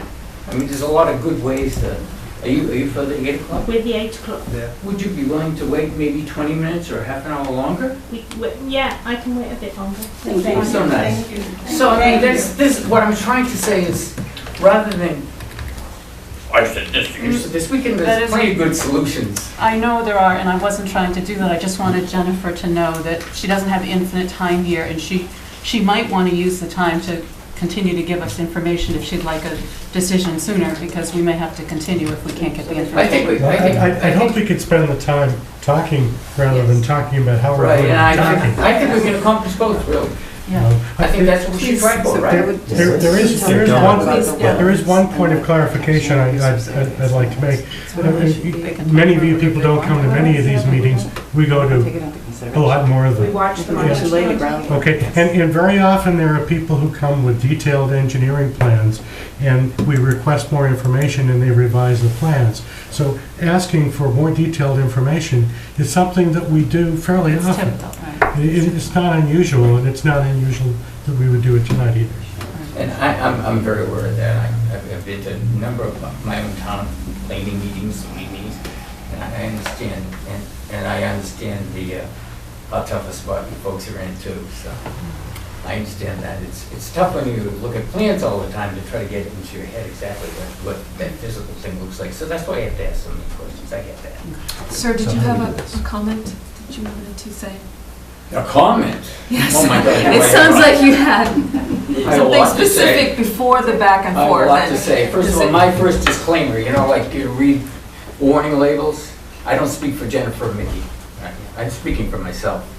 And if I say anything to offend any of you, I really, or Carol, or Janet, I don't really need to do that. But it does occur, I've done a lot of like kind of research of my own, and I've been through the property a number of times. Last time was about 2 weeks ago, and I was there with a surveyor engineer that I know, because we're interested in trying to survey the property, but we want to find, you know, the points, because that's half the battle in whole property is finding the points. So I've been through the whole property, and just a little background, and I want to clarify some of the terms. The background is that that property was divided in the 60s, the houses in the barn were built in the early 70s. If you walk around, I walk about 3/4 of the property, you see old foundations for barns. There's one over in the far end, and there's one near the road. So it's really clear that that property's always been used for animals. It's has an agriculture base to it, and so, not just the last 40 years, but probably before that. When you go to the back end of the property, in the area you folks are calling wetland, it looks as though somebody at one time, probably 50 or 60 years ago, dug a trench because they didn't want the water to be on the farm fields above. And they wanted to run it off. And right now that trench is just a little dip in the land. And in that, and it's not always wet, because I've been there when it's dry. That the last time it was filled with leaves from the trees. You're talking about the stream channel, what's identified? And that's what I mean about language. You folks call it wetland, and then automatically, I'm sure the folks at home think, oh man, there are grets, and there's like spotted turtles, and red belly this, and there are plants that maybe make it wetland, but it's not always wet. There's not always water there. When it rains, the water comes down there, like it's supposed to, like some old farmer decided it should happen. When the snow melts, down comes the water. But it's not wetland in the terms that if you step into it in a dry time of year, you're going to go up to your knees in mud. So to the average person, like myself, that's not an environmentalist, you know, when Jennifer said, I have wetland on my property, you know, it would have had more credibility for me if she had said I have a UFO landing site. Because there's no way, it doesn't look like wetland to the average person. So, and to answer Carol's objection, you did something without coming to us. Honestly, no one would ever know that wasn't a Carol or you folks, that is wetland. They'd think, oh yeah, that's where the water runs down. And stream, that's another term you folks use that I find really distressing. Because my image of the stream is Robert Redford in Boots, fly fishing. There's no water that runs there constantly. Honest to God, it's dry. And you would never know unless you, and I'm not criticizing any of you. I'm saying, you know, those are the terms you use. But to an average person, it really, it doesn't sound like it is when you see it. And I think that that is really important. The horse shelter, it's like a bus shelter. You know, people in the city stand in these bus shelters, three-sided, get you out of the rain. And I found an interesting fact from Jennifer is that the horses don't like to go in there unless it's raining. So that's exactly what it is. If it's raining, it's not to go in there, but they much rather move around because that's how they keep warm. So, Thank you. Can I just say, Yeah. you know, you're talking about the average person and the Yeah. definitions, and Yeah. I'm the average person, and just joining the Conservation Commission, I've had to read a lot because this particular Jennifer's farm, we're trying to make the right decision. And one of the things I discovered was that Bolton sits at the top of the watershed. And so as I'm trying to figure out all of this information, and I'm realizing, wow, this decision that we make, if we multiplied this by 10 or 20 farms across entire area, and you actually, you know, if you think of yourself almost like a child looking at this giant region, and you see water just kind of flowing, and you think about where everybody's property is and how every time we make a decision, it's affecting all of the entire watershed. And so I think about that. And so when you're talking about the average person understanding water and this terminology, I step back, I think of myself as, okay, if I were playing in a sandbox and Bolton was at the top, and I think about water, and I think about even as simple as manure, or how water doesn't get to certain places, and I just think of it that way. That's sort of my average person thinking in helping with this decision. And also, as the average person, part of the responsibility of the commission is to actually read through the law. And so we have to go a little bit beyond what is a stream, because we start out with Sure. what is a stream, or, you know, what is a wetland, what is an upland area, and we start to develop a more nuanced understanding of what those are. Sure. And certainly people on this commission who've been doing this longer than me have more nuanced, not the average understanding. And so if you could appreciate that it takes a certain amount of understanding beyond just what you're talking about, just, you know. No, I'm not, also- as I said, I'm not criticizing. I know that, but I think for the folks here and for other folks, the terminology is, because of their preconceptions about what streams and wetlands are kind of, you know, it's, you don't get it. Everybody has preconceptions of that, and we as individuals did when we joined the commission, and we had to go through a process of education. And in fact, the Wetlands Protection Statute was written with definitions of what the law meant Sure. by intermittent streams and wetlands, so that different conservation commissions in different towns would mean the same things Yeah. when they looked at similar kinds of land. So it's not up to us Exactly. to determine what a stream is or not, No, but to determine whether it meets the law's definition. But I'm not saying they do have that flexibility. I'm aware of that, and I wasn't saying that. I'm saying the terms can be, and now we're just kind of going in circles here, but the terms can be deceptive when you first hear them. I think the important part of what I'm saying is that that land was used for agriculture for many, many years. This is not a change of usage. She's not building another house. There's not going to be a parking lot there. It's not a retail store. In fact, there's not going to be a trucking company, which was going to go in there before she bought it, with diesel fuel. This is the same thing that's been going on there for 50 or 60 years anyways. So I think that's really what I was driving at, was this is not a significant change in uses of that land. And to answer your protection of the aquifer, is that what you said? Watershed. Watershed. That's been going on there and going into your watershed long before I was born, probably. So I mean, I understand that that's part of your goal, is to ensure the quality of life in Bolton is good. So I think that I think at the first meeting you had, and Mickey did mention this, and I was very confused because working for the state, I went to your bylaws. I went to your mission statement for the Conservation Committee, and I went to the mission statement for your Cultural Committee.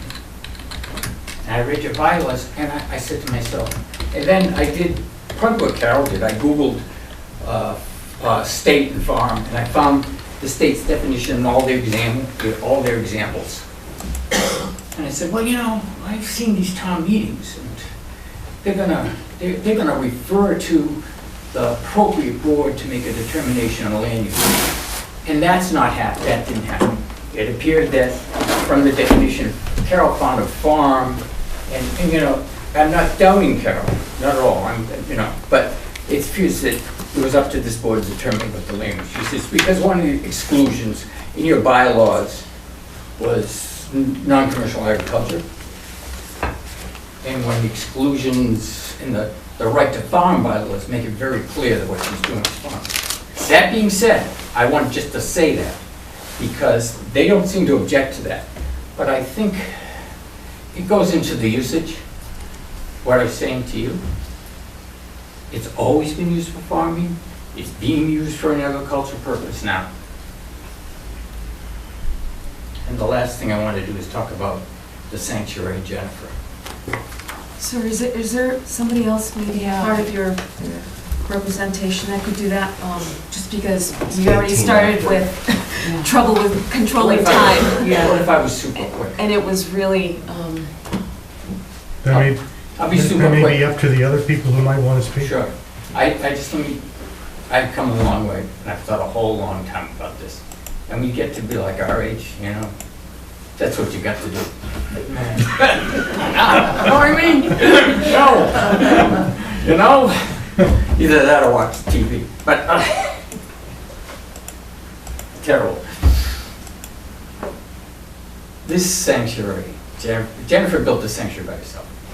We don't come from big money. We don't have a lot. We don't have any money. And she built it by working 6 days a week after building a dog training business in Boston, which was A-list. Best of Boston, 5 times on the A-list. Just wonderful things she's done. This is a condensed version.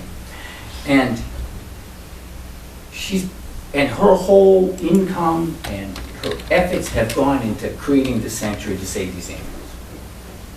That's the truth. There's no. So when you hear her, she's so aggressive about it. I hear her and I think, yeah. That's because these are her babies. She's protecting them. That's why she's so aggressive and she bites poor Carol's head off. But these are her babies and she's protecting them. And that's kind of what you have to look at. But the thing about the sanctuary is that Jennifer brought these animals in. They were going to be slaughtered. She took them in. She takes care of them. And then other people started to come and take care of them. It's amazing. It really is amazing to me. This isn't a business. This isn't a charity. Other people actually came because they wanted to learn about the animals. They wanted to take care of the animals. She teaches them natural horsemanship. But, instead of going to Walmart and buy something plastic that was made in China, it's amazing. And they came to Bolton. They came to your town. And so when you talk about the watershed and the quality of life, this, though it's not as tangible, and you can't read it in the regulation, this is about the quality of life in Bolton. I really think this. This is how you and that's treat- laudable. Right. And that's a terrific thing. Right, that's and why- what we'd like to do, what we always like to do, is find a way that everybody can accomplish Right. what they want, So- including the protection of the resources that we are charged with doing. And we hope we can do that. That's And good to I hear. think during the first meeting, we all agreed that it was a great project. So some of the values that you're talking about right now, Well- we understand what you're saying. Good, that's great to hear, because it's not just Jennifer. These people identify with that. And they bring their kids and their wives and their husbands and their families. So when you talk about what's going on up there, it's a sanctuary. It's these people. It's the 2,300 people that follow her on the internet. So it's just the beginning of something. But this is it, one land over that happened to put a shed next to a stream that no one likes. This is more than that. And it's more than that about your town. Because this is why people come to Bolton, right to farm. This is, and I really think that in the end, whatever you do will have a minimal, if negligent, effect on the environment, on your watershed. But whatever you do could have a major effect on what Jennifer's trying to do. As I said from the beginning, we're not rich. You can bankrupt her. And Carol, you mentioned this at the last night meeting, something about driving her out. This will do it. It costs tons Nobody's of trying money to drive her out. Well, excuse, I know. no, you wouldn't say you're gonna drive her, she said she thought that. But this costs tons of money. To play in this game, costs tons of, Mickey's a nice guy, but he's expensive. He's good. It costs tons of money, and it's gonna cost tons of money right now. And those tons of money, I'm coming from me, and it's coming from her, because I don't have it, it's coming from her salary, and no individual can maintain horses, pay a mortgage, and run a sanctuary. And you will end it, you'll kill it off. And then, those types of decisions by boards like you make Bolton into just another suburb, close to the highway. Thanks for listening to me, man. Would anybody else like to speak? Thank you. Thank You're you. so patient, I think. Can you just give your name again? Erica Mark. I won't be as verbose as Joe. That's only because I wrote my notes down, although he already said pretty much everything I wanted to say. I'm a friend of Jen Vickery, and I'm also a supporter of Thompson Sanctuary. I worked in the regulatory field for 7 years, so I've dealt with willful violators, and Jen Vickery is not one of them. As Joe had said, to the general public, intermittent streams and hydric soils mean nothing.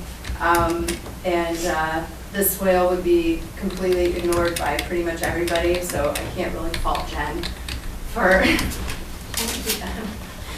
for not recognizing it as a wetland. She takes pride in her farm and has gone to great lengths to keep up her property, fencing and buildings.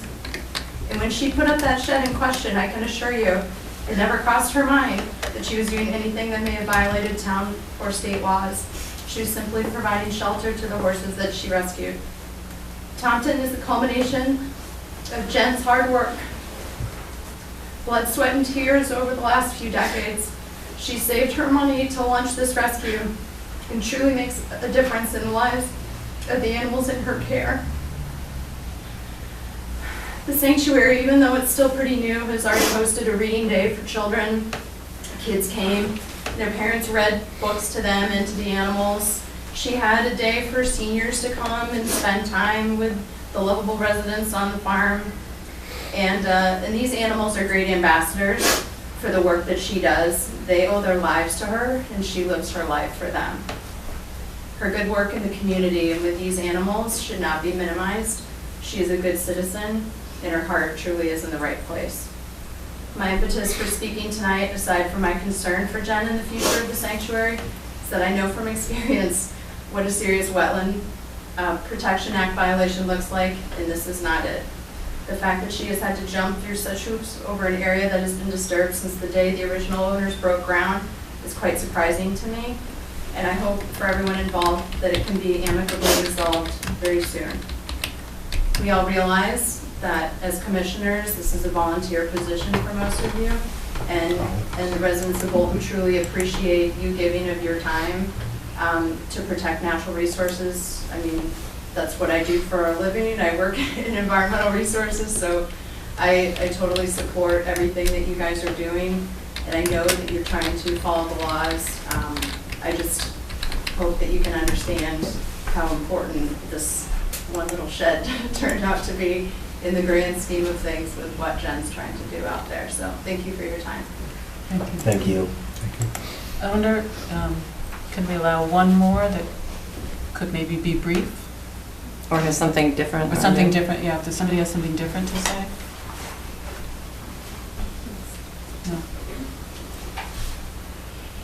No. Okay. So we left off with the commission talking about the existing paddock and Right. how we could consider minimizing Right. the impact Right. along that edge.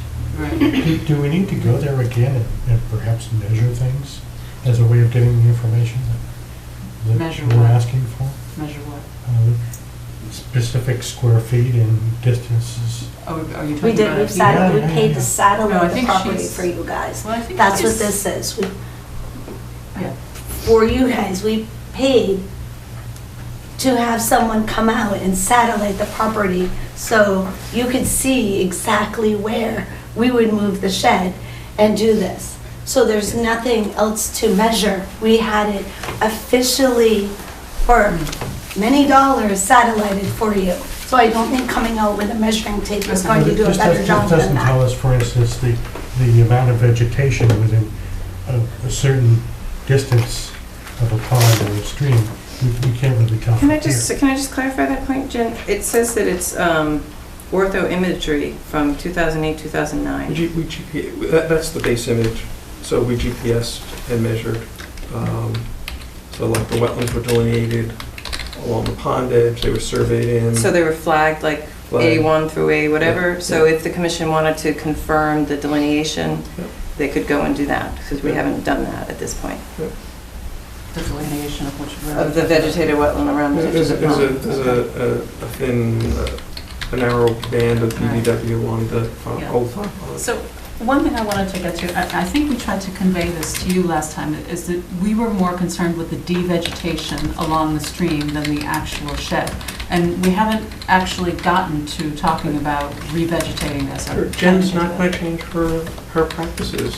Oh, no, There's an okay. existing paddock, it's used by horses, it's going to be continued to be used by horses.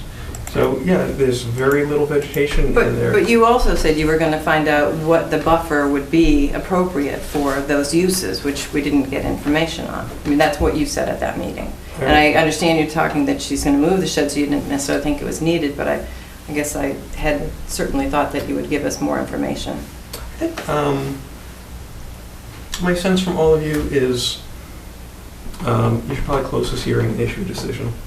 And I'm hoping that you're just going to issue a negative determination. But I think the information that you're asking for and the level of additional work and managing the way she runs her farm is probably inappropriate. And I don't know that she's gonna, she was trying to accommodate what the commission was looking for, move the shed away from the stream. That wasn't really what we were more concerned about the condition of the stream. I think we made that clear than the shed itself. Can I say something about this devegetation? Yes. That's never had anything alive on it. That's not true. We looked on Google Earth Images and I saw that it has been green around there and perhaps some shrubbery around there. I don't remember exactly what year. There's no shrubbery around there. I've been working there for 4 years. Yeah, I'm going back further than There's 4 years. thistle, there's stinging nettle and grass. Nothing else. No Right. poison ivy. We're talking about before that. It was better vegetated before. I think my point is that if all of you are trying to regulate the way she runs her operation, that's not going to happen. Well, I'm sorry, I guess I just want to say, you have all said how you feel, and it's been very emotional. I'm feeling very bullied here. We are not here to make you... bullied? Yes, very bullied. You are on a witch hunt. I feel very bullied here because I'm working really hard. I spent hours reading about farming and wetlands and what's allowed and what's not allowed. We're not here to make exceptions for people because their cause is better than somebody else's. I don't feel that that's fair. I feel like we need to treat everybody fairly. And we're trying to, you know, administer the wetlands laws. That's all we're trying to do. You know, I'm a pro-farm person. I'm passionate about animal welfare. But right now, here and now, my job is not an animal welfare person. My job is to administer the Wetlands Protection Act and the Wetlands Bylaw. And I'm feeling very impeded from doing that and very bullied, frankly. So Janet, I apologize for that, because I think all these people realize that your heart is in the right place. But quite honestly, as Limer, I think that was Limer said that, we've never seen vegetation there. I know you've never. Google Earth may have showed you that. Yes. And I hope it showed you that a lot of what's not there is because the neighbor that filed this complaint has systematically cut all the trees on the border. So that may be what you're seeing, is that there's less density, and he's cleared all the brush along there himself. So, yeah. What I saw, it was all green along the street. Right, That's what I and he saw. is, a lot of what's happened in that area over the last 5 years is that he has systematically demolished much of the undergrowth there, so you might... He doesn't own that property. I'm talking about right along the stream. The Yeah. whole paddock there We- was green. We've Yeah. had other projects that we have worked with where there has been some question of some area that was resource area that was devegetated that didn't need to be, that is part of the project where they wanted to use some resource area. They were able to restore to vegetated state some area that wasn't necessary to keep that way. So there were trade-offs, and I think that's the best way to approach anything, is to look at what kinds of trade-offs we can make to reach the objectives of everybody as much as possible. And that's why we offered at the top behind the barn, which you guys saw, to plant all sorts of recommended shrubbery and get an expert out to fence off that area so no one, including the goats and the dogs on the property, could get in there, and to spend several $1,000s planting additional stuff that is not on the property that would help the wetland plants all up in there. What you're So pointing to where- a place on the Tell us map, and I where. have to be honest, I don't remember talking about that on your property, but like, I just want to drill into that a little bit deeper. Is that right here? It would be right at the back of this fence, so all in here, where that little kind of culvert is, to fence that off and plant, it just says grass and a couple other things, but plant all sorts of shrubbery, the berries and stuff that are recommended, to spend several $1,000s to do that. And by offering to do that and putting some horses over here and minimizing it, then maybe it would have more grass growing. Whatever grass isn't growing, we'd be covering by planting bushes and shrubs and fencing that off so no animal on my property, as I said, dogs couldn't run through it, goats, we'd really supplement that area. But so in terms of the linear length of the stream in the existing paddock, again, if you look at your plan, it's, so 60, I don't know, so maybe 240 or 260 feet within that existing paddock, or so, maybe 240.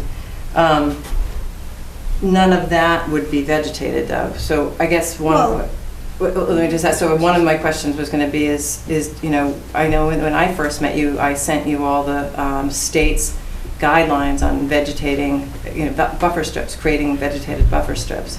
And so I guess I just was wondering if you read through that and whether you gave some thought to that. I think that that would go with what the recommendations are. Certainly, we would take yours into account. I would take Mickey's into account. That's why I have him to help remedy the situation. But this is a very important area. This is the only flat area without rocks and trees on my property.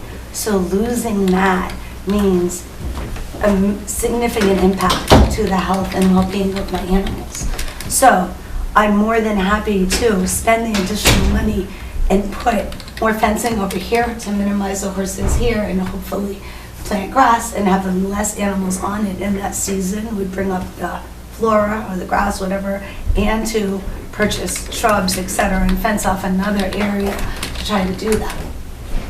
Does it sound like because to the gracious people who were scheduled for 8 o'clock, and we put out for 35 minutes now, does it sound like we have a promising area of approach of discussion that if we continue this, we could actually move in a direction where we can resolve the situation, and can we continue this to the next meeting and do that? Every time you And guys get all the ask tonight's me to meeting come too? to, every time you have a meeting, I want you to know that I have to comp my clients a free class for their inconvenience, and this is my busiest night at work, so I'm getting majority of my paycheck on Tuesday and Thursday nights. So every meeting that I take off, I'm losing the money that pays for my mortgage. Just as I don't get off work, I teach until 10 o'clock every night in Boston.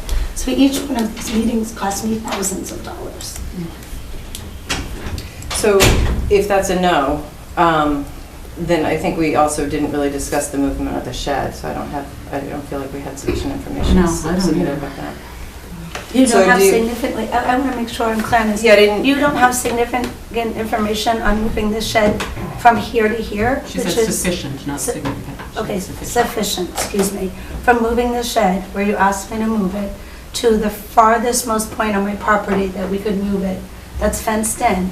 And we've had it satellited to show you, Mickey has that, the measurements. That's not significant or sufficient information. We did exactly what you asked. I didn't get to ask you any questions about that, so that's all I'm saying. Yeah, and I actually don't feel that we've resolved much here at all. You're completely ignoring the stream issue. It wasn't, the location of the shed wasn't the most important thing. It was the condition of the stream there. So, Let me and make that's another not- suggestion. That's not If changing. we think that we can have more useful discussion tonight, could we delay that discussion in time to handle some of the other items on the agenda and resume that discussion later this evening? That's what I was going to ask. Like, let these poor people that have been so kind go forth with whatever issue they have, and we can come back, everyone will have a little rest, and just kind of try to tie this up. Because I'm telling what Jennifer 9:30, I says. suppose. What? 9:30? I'm going to stay a little bit for this discussion. Yeah, I mean, we have to get There through are other people. Condyne tonight in that order of conditions. We also have to talk about Century Mill, and we also have to go through the bylaws that we need to submit this week for the articles. We also have the topics for the next meeting that we need to go over. So I would say you probably have a couple of hours of business, including the webs And discussion. then it's 10:30? I don't think you want to bring it back up at 10:30, that's what I'm saying. I don't think so I mean, you can see how far it goes, but and then it's obviously up to you what you want to push off. But I think there are some things that you do need to do tonight. I mean, we have a few more hearings, you know, and we have a fairly serious wetland issue, you know, another property. I'm thinking we should continue to another date, rather than revisit this at 10:30. I have to drive back to Boston and I'm willing to stay. I have an hour drive home, I'm willing to stay until 10:30. I have to drive to Plymouth. Can I make a suggestion? I don't think you're going to make any decisions tonight. I don't think so So either. what would be useful is if you could provide us with written comments for the continuance Okay. and be very clear on what information you're looking for. Because honestly, I'm hearing a lot of contradictions between what some of you were saying tonight and what you said previously. So I think we just need to. What contradictions have you heard? Sure. So for instance, the biggest issue was that the shed is too close to the stream. So Jen moved the shed. We thought you'd be like, oh, that's a great idea. You moved the shed, and you removed that whole issue. And then we talked about the whole stream buffer, and all of you couldn't make a decision, but the discussion was to have the lower part of that stream mulched, vegetated, seed, cut off from the horses, and Jen went ahead and did that. But that was an interim thing. We hadn't made a decision about that. Was just in the interim. You're asking It's not. for Jen to give up the use of that pasture, and I can tell you that she's not going to do Well, that. we haven't actually said that. I mean, we can't even, you're getting so emotional that we can't even talk about, I mean, what about the issue of having a crossing? Can part of the stream be fenced off from the horses so they don't trample the edges? I mean, it's been very difficult just to get to this. That's the kind of conversation I would like to have at some point, is what can we do to minimize disturbance to the stream bank? Yeah, so the determination that, or the request that's been filed is to take the shed and move it, and the determination request is to create a new paddock area. And there's no determination that's been requested to manage her pastures differently. And she's not going to take your recommendations on how Well, to manage her pastures. there are specific meanings associated with things like a request for a determination and an order of condition. I mean, it's one thing if we determine that there is a wetland issue and subsequently issued an order of conditions that she would have to comply with in order to proceed. A determination is different.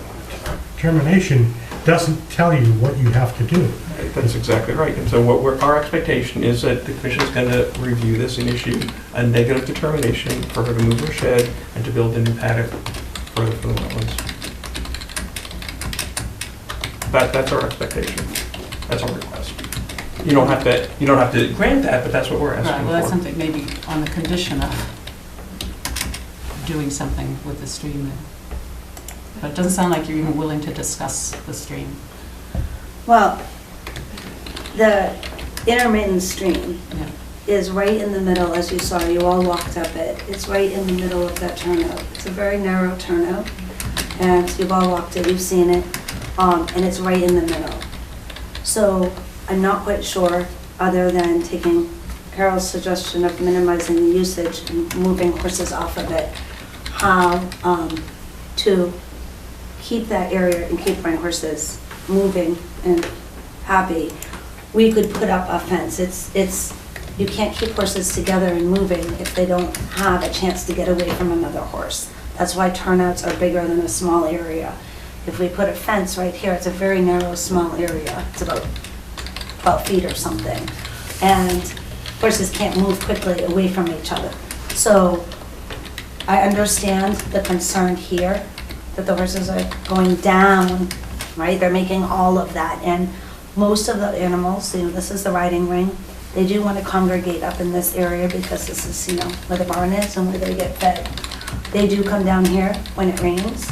There's definitely much less usage here than here, so That's where, when things do grow, it does grow down here because the horses don't like to be down in that area. They do go down in that area with the shed. To minimize their use of that area, we move the shed up here, then hopefully, especially if we reseed it, that will grow. But I'm open to hearing suggestions. That's not true that I'm not. I'm also being realistic that, as you saw, it's a very narrow rectangular area and it can't really be split into 2 turnouts. That's, the swale is this big, and then maybe from here to the window is that area. It's smaller than a horse stall in width. So one thing that Janet asked you is, can you minimize where they cross the stream? I don't know, they cross wherever they feel like, and the nice thing about that is then there's no one area getting worn down. And if we minimize the use of the animals, then there's less horses crossing it. And it's certainly better to cross occasionally in a different spot, I think, than to wear one whole area down. I'm open to some creative solution. I don't know of a creative solution that will say you cannot cross anywhere. These are athletic animals. If we put down bales of hay, they'll just step over them or move them. We're not talking about a sheep who will be blocked by something. So I don't know what the solution. One other thing that we talked about in the very beginning was that there are other resources out there. The Natural Resource Conservation Commission, like it used to be the former Soil Conservation Service, and they do farm plans and they help people kind of come up with those creative and out of the box and things that you may not have really thought of, but that they've seen on other farms and they've seen done in other ways. And I know we brought that up, in the very beginning, that they may be a resource to you, as to come up with something that would be, that might make it work. And if you have suggestions of... Well, I'm not saying we do, because that's not our expertise, but, we've mentioned that as a service. I know Mickey indicated that he knew of them and that they were part of the USDA. And again, I guess I had thought that we would get some further, information from that kind of a source, I think that in any horse turnout planning, any type of shrubbery, you have large animals who will walk through it. And if we're really looking at bettering the environment and creating a wetland area, the money that would be spent, I'm not an expert, so I'm just guessing, but the money that would be spent to plant something in here would be better spent planting around the pond and fencing off the pond and tripling the environmental impact there than something that it would be almost impossible to do. It would cost the same amount of money with less impact. And personally, if I'm going to spend that money, I would like that money to go into bushes that would stay and not get trampled and give animals the same amount of protection and fence off that area so no one can go in and make a path around it and plant all sorts of wetland things and more than, double or triple what we would get by going along the pond. Well, let me just ask you, is that service you're talking about costly? Or No, I think they do it free. Free. Then I'm certainly open to doing that. Okay. And that sounds... I'm sorry. If you're willing to work with them, that sounds good. So how would we proceed? Well, I don't know how you want to proceed at this point still, because the thing is that, again, Mickey's saying, you've got a determination and, they want you to make a determination. So, if you wanted to condition your determination, the form's not really that compatible with making conditions that are going to be long-term things that are met, So, it's really more like, when you do the work, you put in some kind of a, erosion barrier or whatever, that kind of thing. Yeah. So, I guess that I just brought it up as that was my expectation for the kind of information that I thought we would be getting to help us, to sort of make this project, the farm, this property, work to protect the wetlands. So again, I would say if we really think that you want to try to talk with somebody, that we would again continue it, for further discussion. So we could continue having that open communication. The other part, and I'll just sort of say it all about the whole right to farming and the wetlands exemptions, is to communicate, to learn what you need. So a lot of things you've said tonight is really helpful to understand, what you need as, a farmer kind of person to make things work. So it's all about communication in a lot of ways. And so you're learning about the wetlands and the watershed and all the, being in the top of the watershed, and we're learning more about, how things need to be done to operate. So I just think it's still a dialogue that we should probably try to continue to have. But Is it possible, as we continue, that we do a clarifying of what we understand without the parties here, so that we can come up with our list of further questions while you work on a plan, and then basically there'd be 2 meetings of this case. So one would be for our collecting what we understand and further questions, and then another meeting would be just coming up with a plan. Does that seem like too many meetings? Yeah, is that? I don't know, it's a combination of what you want. So that way you willing wouldn't to do. have to Again, come- she has trouble coming to the Yeah, meeting. I think it's so- fine. If you can continue this for, a month or 2, and an intervening time, if you want to talk and... But we're not supposed to deliberate though. Yeah, the commission can't deliberate outside of the Oh, I see. meeting. I see. They would have to work on it during the meeting, but it doesn't mean that we couldn't meet with Jen on her site again, and not necessarily during your work at night hours or whatever, but at a time to look at some things, and if you could talk with the Natural Resource Commission in between and see what they could, if they could come out and help I think- sort of look at that kind of stuff. I'm more than happy. I would like a minute to kind of defer to Mickey to touch base about this, but I think you've all been on my property. I have. No, you have not, and I had 3 visits from the Conservation Commission so far on my property, where I've given tours and shown everybody. I think everybody has seen it, we've measured it. I don't necessarily think I understand what the need is to come back and see what you've already seen and what we've already measured. Again, I understand you may not want to see it, but I've made myself available 3 times and had an outing for you guys 3 times.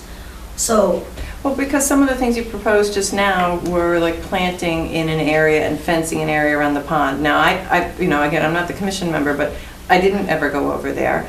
And I also don't know what the delineation looks but like. these guys so- did, and I Right. did. Okay, but you've just offer proposed that. potentially some other way of doing some mitigation. And sometimes when you get that new proposal, you do need to look at it again and say, okay, does that work? And would those plants be good, or does that make It's sense? hard to tell the dimensions. I did- that you're That was talking just my about suggestion, is from in what terms you- of communication. I just wanted to make sure everyone understands. I did mention this when you're out there, and you specifically said, oh, there's already flora here. It can't be that there's Flora. already, not flora, I don't know the word, Where are but we here, it's already vegetated. So, Where are you talking about? around the pond. Yeah. So this is not a new proposal, this is something that I did mention when you guys were out there and that you very clearly shot down. So this is not something. I'm not sure what you're saying, I shut down.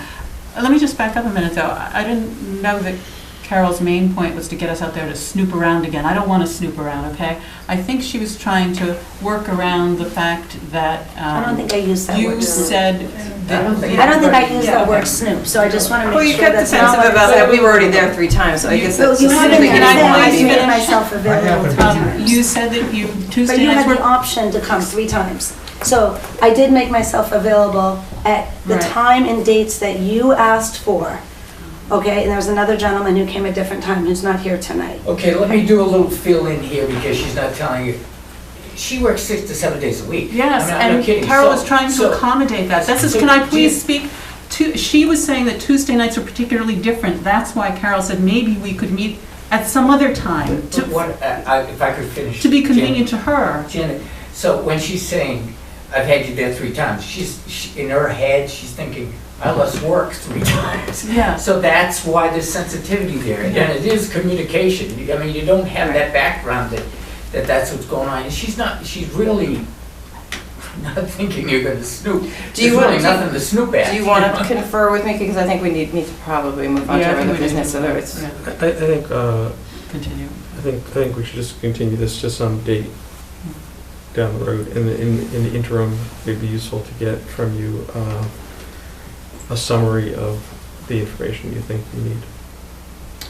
So, So we're not supposed to deliberate, but if we're sort of checking our understanding, so reasons yeah, I mean, if we can, so I would say. continue discussion we have to- without Right, so, Jen here. if we do it in a public forum, we can have discussion. Yeah. The reasons for the continuance is usually, so that when you ask for continuance, it's usually because you want additional information, so it's just the opportunity for you to figure out what you want. Yeah. So, From the applicant. we have a meeting in 2 weeks, which is when we would be able to talk about it, right? And then we have a meeting January 6th, which would be our first meeting of the new year. So, we want to continue to January 6th? Yeah, that's, We continued one other meeting already for 7 o'clock, Bromfield. If Bromfield really moves along, we need some time with that. We probably need a half an hour. Yeah, that was 7. So it's at 7:30. Okay.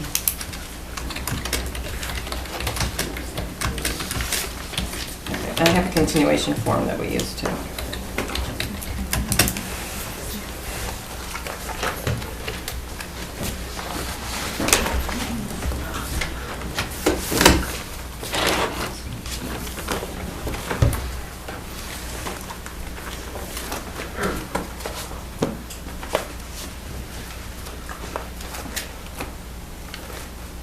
While she's doing that, I really want to say thank you to the Webb family. Thank you.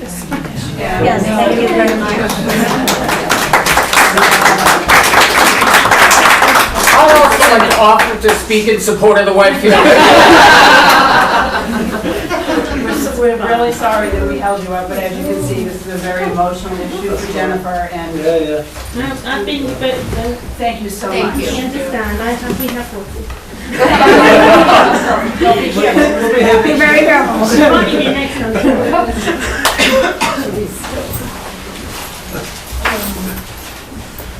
See you in a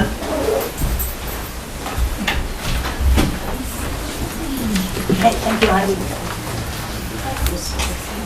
It's me.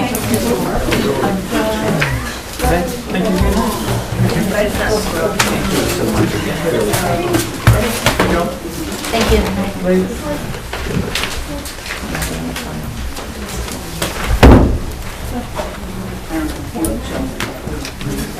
Thanks for putting up with an old man. Take care. Talk about you or me.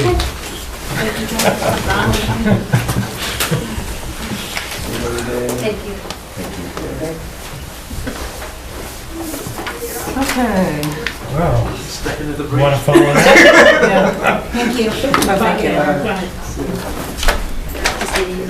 No audience? Can you make us cry too? No, it's fine. I don't need any trees cut down because we're going home. It's 9 o'clock. All right, well, I got to do it. Bolton Conservation Commission will hold a public meeting under the provisions of Mass General Law, Chapter 131, Section 40, Wetlands Protection Act and Riverfront Act, and under the Bolton Wetland Law, Chapter 233, to consider a request for determination of applicability filed by Allison and David Webb for the removal of trees at 33 Burnham Road. Public meeting will be held Tuesday, December 2nd, 2014, 8 p.m. in the Houghton Building. And here we are, except that it's much later than 9 o'clock. Sorry about that. That's okay. It's 8 o'clock in Nova Scotia. Yes. I don't know. I gave all of my paperwork to Oh, we Carol give it to you and too? have no idea. So I thought earlier, oh, I've got nothing. Right, I'll just wing Okay, it. just return it. That's all. Okay. Oh, shoot. Right. I don't know which way to go about this. I'll show you. We have a long, thin property. We have Great Brook running alongside. We know we're completely in the wetlands, other than this tiny little bit here, or of all the things we need to consider. We have dead trees. We're quite tree all the way around we've got conservation land behind us, but we have trees that we have, and we've had the tree warden out and another tree. Grinder, But people who've given us opinion that these trees are dead, diseased or dangerous. And we have the power lines running along our parallel to the to the driveway. So these trees are possible to fall on the power lines or even close enough to hit the house. This is your house here? This is our house That's here, a the shed. garage. That's the garage, yeah. This is all clear, and then there's trees pretty much all the way down there. And it is identifying the ones that there are still, it's still leaving some dead trees on the property, but it's the ones that we are worried will go down in the store. And do the electric companies need our permission to cut down trees that would threaten the power lines? We were told it was because it was on our drive, Yes. our property, we would. I mean, they have, on the roads, they file vegetative management plans, you know, so they do a more comprehensive filing. On an individual property, they're not proposing the electrical company to come do it, they're hiring someone independently. Oh, Because okay. we're responsible for it on our, unless you can tell me that the power company's responsible, Don't worry, then I'll they be won't like. come anyways. We've tried that on our road. So we've assumed it's our responsibility and we would like to make it, you know, safe. I think it's 11 trees. So it's completely wooded, vegetated? We have clearings sort of here and then around the house. And then it's a lot of pine trees. We have Oaks. there's bit, but we have more pine mostly than. pine, yeah. And the ones that are diseased, all the ones that we're looking at, I'm pretty sure they're all pine. These There's are all no pine down oaks. here, other than a couple down here. And these, I think someone said, were something else. Right. But there's not a leaf, or they are just dead, and we've had branches falling from them. Janet, you and I looked at a property somewhere up on Vaughan Hill that had some trees that were threatening something, and I think our attitude involved what could replace them. Oh, well, I guess, what could replace them? I guess my thought on Yeah. these is that, okay, Little dead wild trees tree. actually do have a lot of wildlife value, so Yes. we don't like to cut them to the ground when it's not necessary. No. Yes. So I think, well, one thing is probably we're gonna need to go out there and take a look and see exactly what's there. And the second thing is that it would, if it's possible, at least for some of them, if you could cut them only to the point where, Safe. where it's not gonna hit the That's line, you know, because Yeah. So below the Okay, wire. so you're not access opposed to or- that. No, that's fine. That would be good. I mean, all of this, especially along that side, it's all, Yeah. you just look down to the riverbank and everything, so, It's elevated from Yeah. the brook. I mean, ultimately, this group here, I would love to get rid of completely, because it will be Okay. very exciting, but not gonna cry. Yeah, because I think so that the whole site is within the riverfront area, just to expand a little bit on what Ally said. There is also a vegetated wetland along Great Brook. And there's at least one that you marked, again, no dimensions or whatever, distances or whatever, but one that's really quite close to the edge of wetland, if not in the wetland. So there's at least a couple in the beginning, it looked Mhm. like, on as you maybe go down the right-hand Yes. side, based on what you submitted. And then, Can I just ask Janet, what you were suggesting was cutting them to the Just to the line? point where if they fall, they aren't gonna cause any damage, you know, like they're They're too not low gonna take the to. wires. Okay. They're not gonna take the Yeah. wires Which is- out, yeah. leave it- Below That the- leaves a little bit of a snag for wildlife. Leaving the maximum Snag safe tree. amount of tree. Okay. That you can. And- Yeah.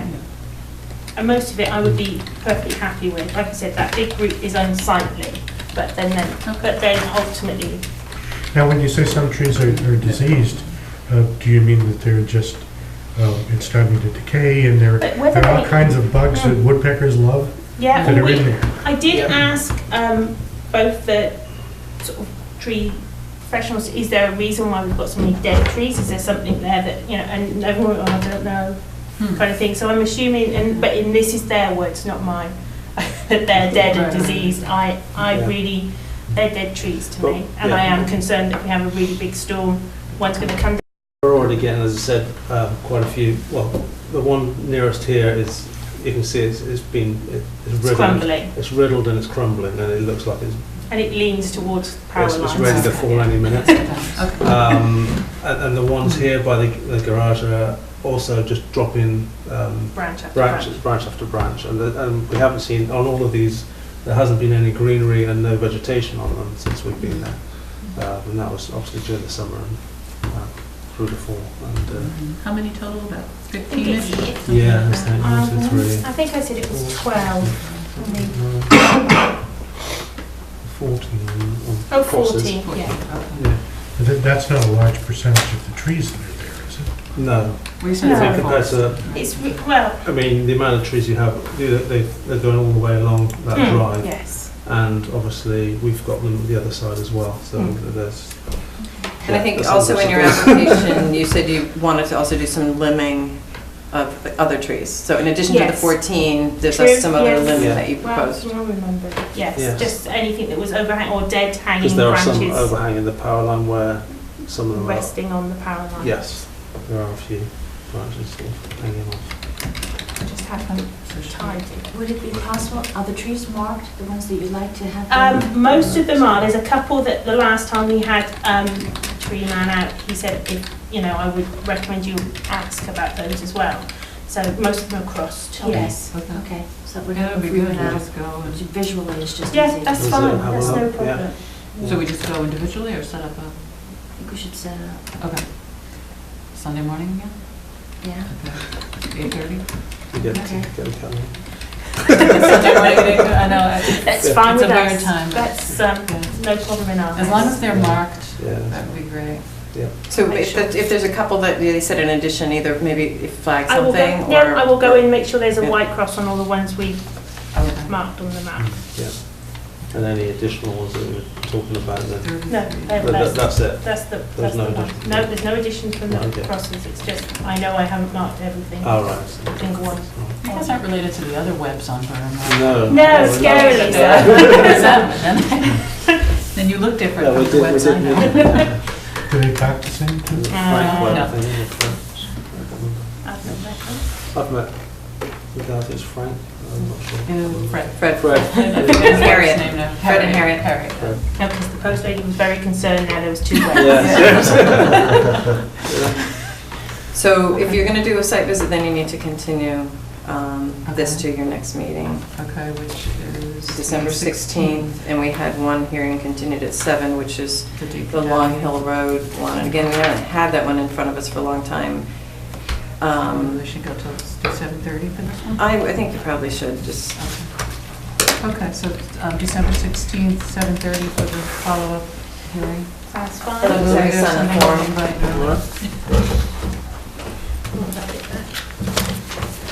Okay. Thanks for your patience. That was, I should get worried all these people are going to start saying, no, you can't take down those pictures. I wasn't sure who they were with, but it became clear very quickly. it's like, there was no rush, we came in And then when park. it came oh, I forgot about the parking.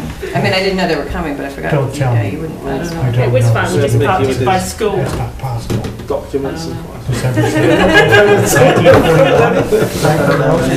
Lots of trees, I'm not. But that's obvious. Town meeting is going to be exciting, and remember my first, It's the first one. the library. Ellie, if you just want to sign Yeah, it, we're that's good. the continued date, and you agreed to it. Pearl Harbor Day is not December Yeah. 6th.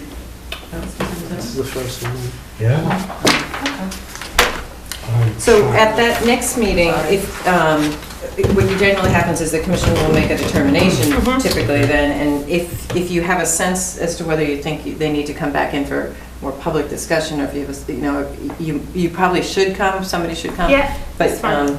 sometimes it's pretty clear cut and they can make a recommendation, like they don't have to come, you know. but Okay. anyway, I've got one of those. it is better for you to come in case there's It's a not question that far. comes up. No. Okay. All right, Thank you so great. much. Thank you very much. Thank you for being patient. It's okay. Yes, Thank you for your indeed. time. We don't like to use the term clear cut when we're talking about trees. Yeah, heard that Getting late. Okay, well, So- Condon was continued, I mean, it was continued to 8:30. I don't know if you want to take that one up next. Sure. Well, it's a continued hearing, and it was continued in part for the purposes of reviewing and drafting an order of conditions. Mark Dibb couldn't come tonight, he did submit something to me yesterday on cost estimates, so I want to be able to share that with you because it's new information.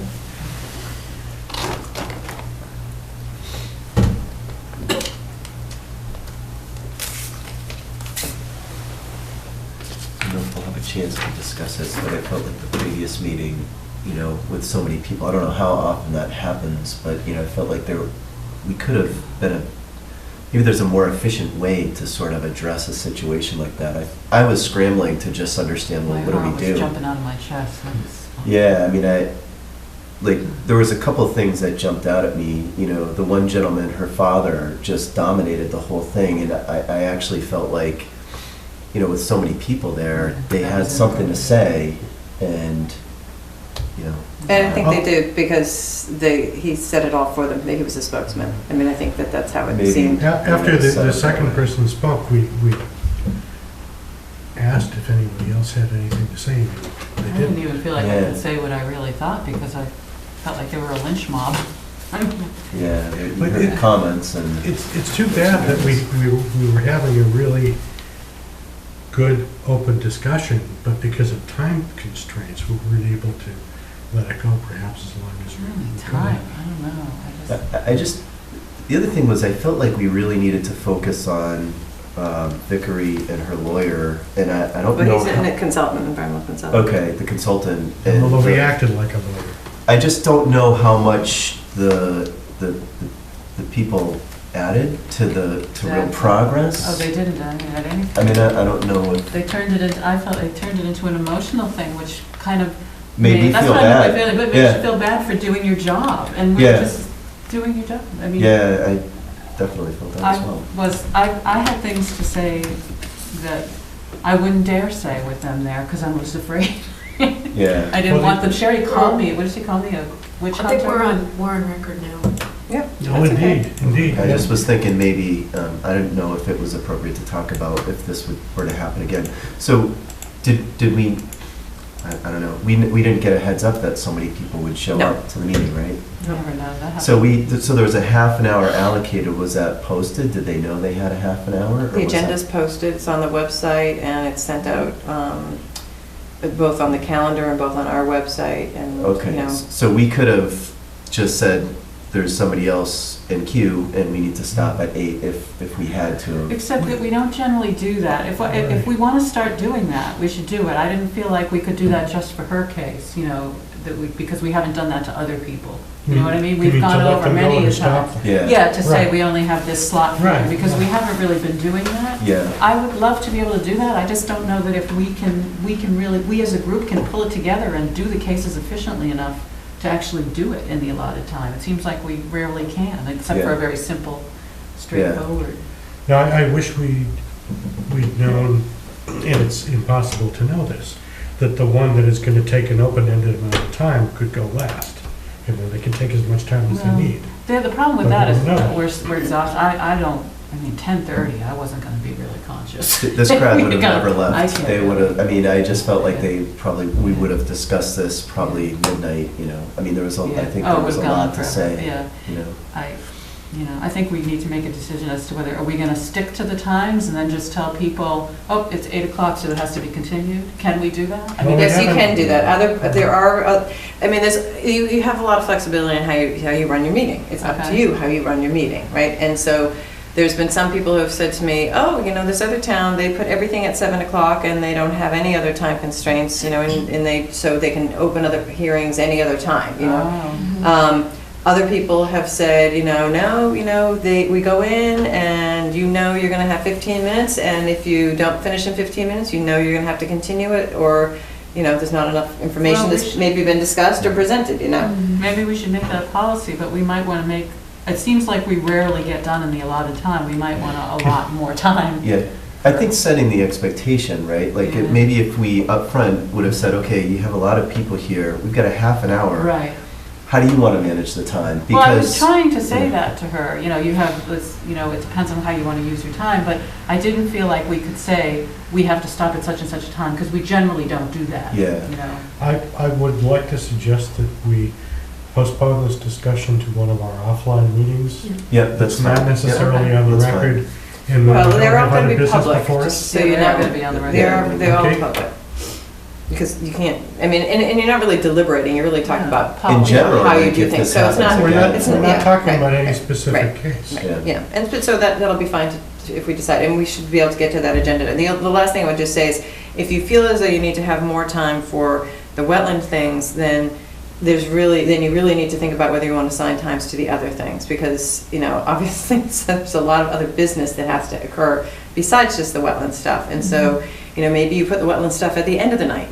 Maybe you rotate it around. Maybe, some meetings you put land management first, and you don't start your wetland hearings until 9 o'clock. I mean, it can be done however you want. It is up to you guys how you decide to control it and how you want to run it. So I would say just give it more thought.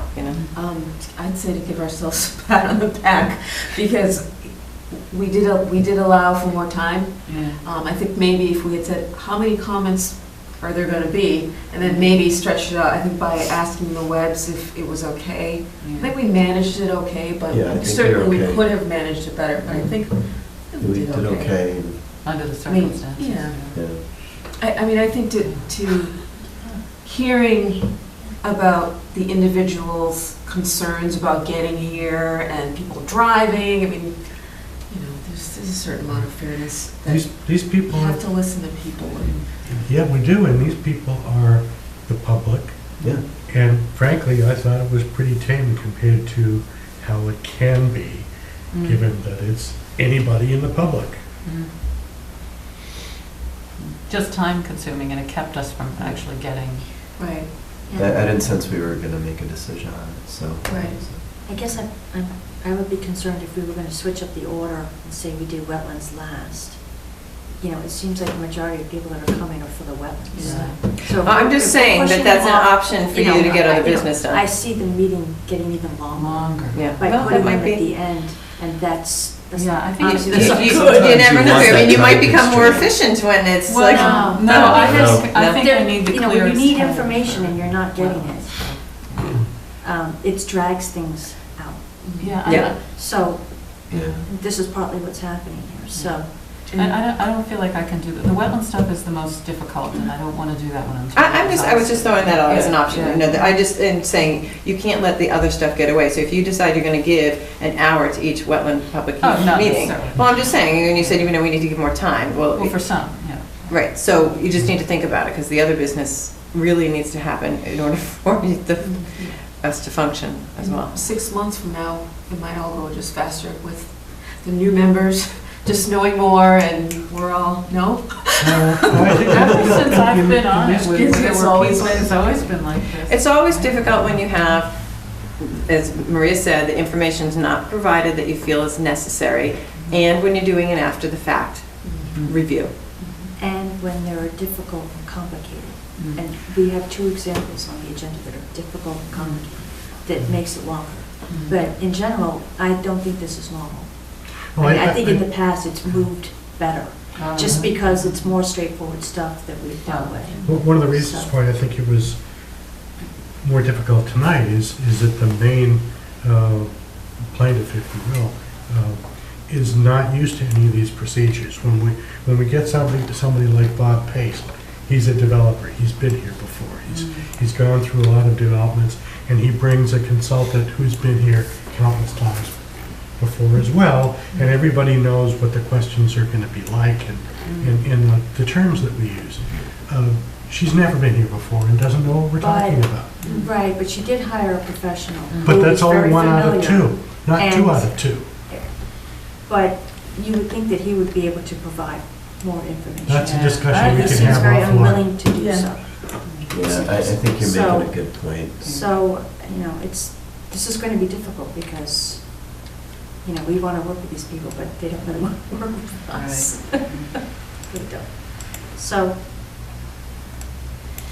But we'll talk about what you guys want to have for further information, and I think we should make it clear when we do that based on the responses and discussion, we still may feel we need further information.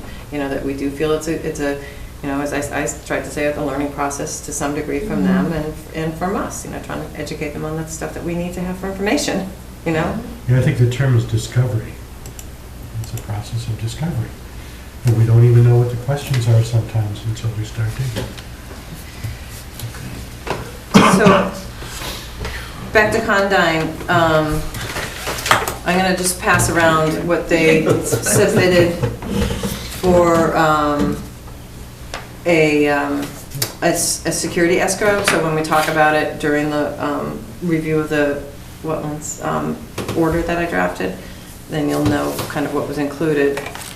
I did have an email back, based on what he gave me yesterday, and I quickly kind of looked at it today, I did say that I hadn't seen any estimate for the well installation, which was in the Aura, and the well and water line.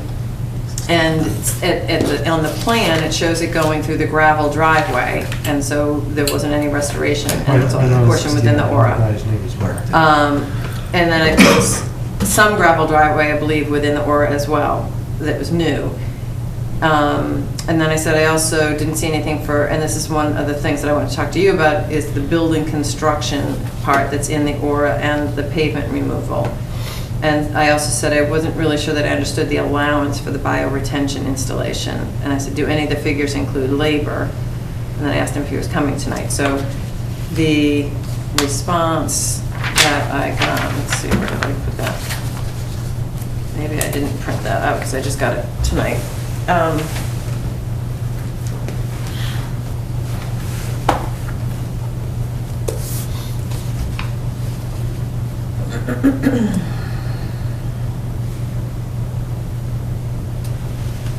So he said, I can't make the meeting, and he didn't have anything to cover. He said, to answer some of the questions.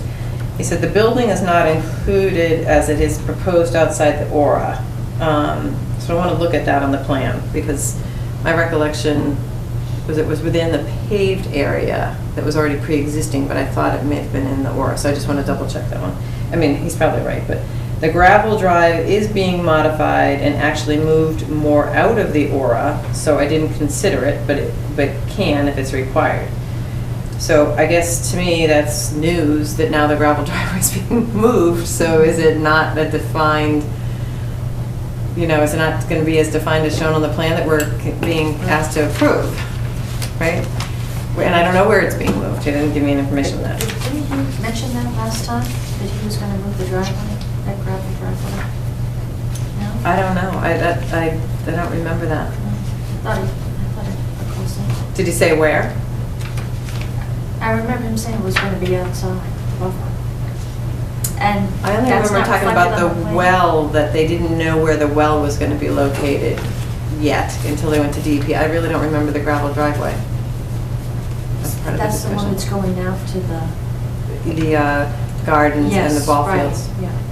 Because, I'll pull out the plan so we can take a quick look at it. But and he said the well was not considered as the exact size has not been determined, and the impact to install the well will be minor as opposed to the waterline trenching, which is included. So he says the waterline trenching is there.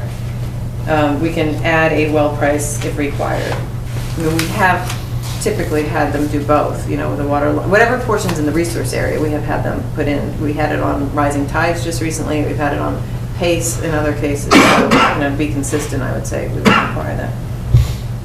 So the allowance for the bioretention was an estimate on plant material with labor. He said all of these items are furnished and installed, so labor is included. And he said the pavement number includes the removal. He said if we revised it to 70,000, would that be acceptable? For a commercial project like this, the commission can have the authority through the building department to not allow certificate of occupancy. The certificate of occupancy and the certificate of compliance are crucial items. The work will get completed per plan in order to obtain these. If the project were to ever fail or be stopped for any reason, the surety would be used to reestablish existing conditions, ground cover, etc., which this amount would be more than enough. I would like to request a continuation if this information is not satisfactory and there are additional questions or concerns. So I'm going to wrap up the plan. Zoned out there, sorry. Do you want to read it yourself?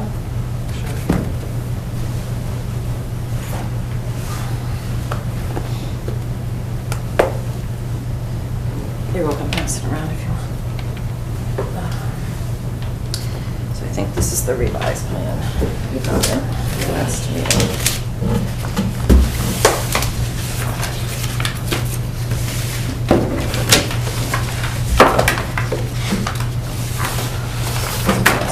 I don't know if I'll be able to do it upside down, but I'll try. So existing conditions.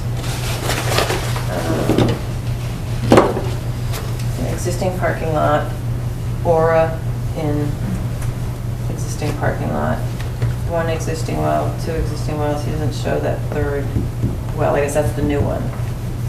Existing gravel drive goes like this, and there's one like here, and then going out, so so the thing I guess I'm a little bit concerned in questioning is about if this gravel driveway is moving, there's this wetland over here, I don't know which way it would be moving, like towards where.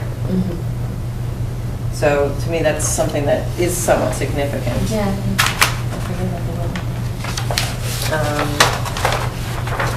What are we trying to do tonight, just approve the amount for No, we're going to be discussing issuing an order of conditions.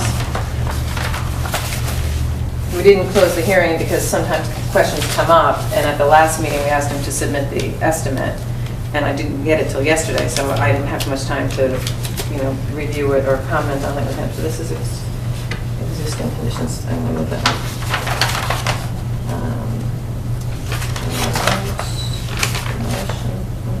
See if this shows it in here. No. Overall plan. So the overall plan does not show the building. Okay. It shows it coming right up to the edge of the resource area, but not in the resource area. So that's fine if we don't need to include that then. And can I just see, can you tell where the water line, oh, there's one that says water line, okay. Is this the other one? Yeah, this is the other well. Right, no, the well.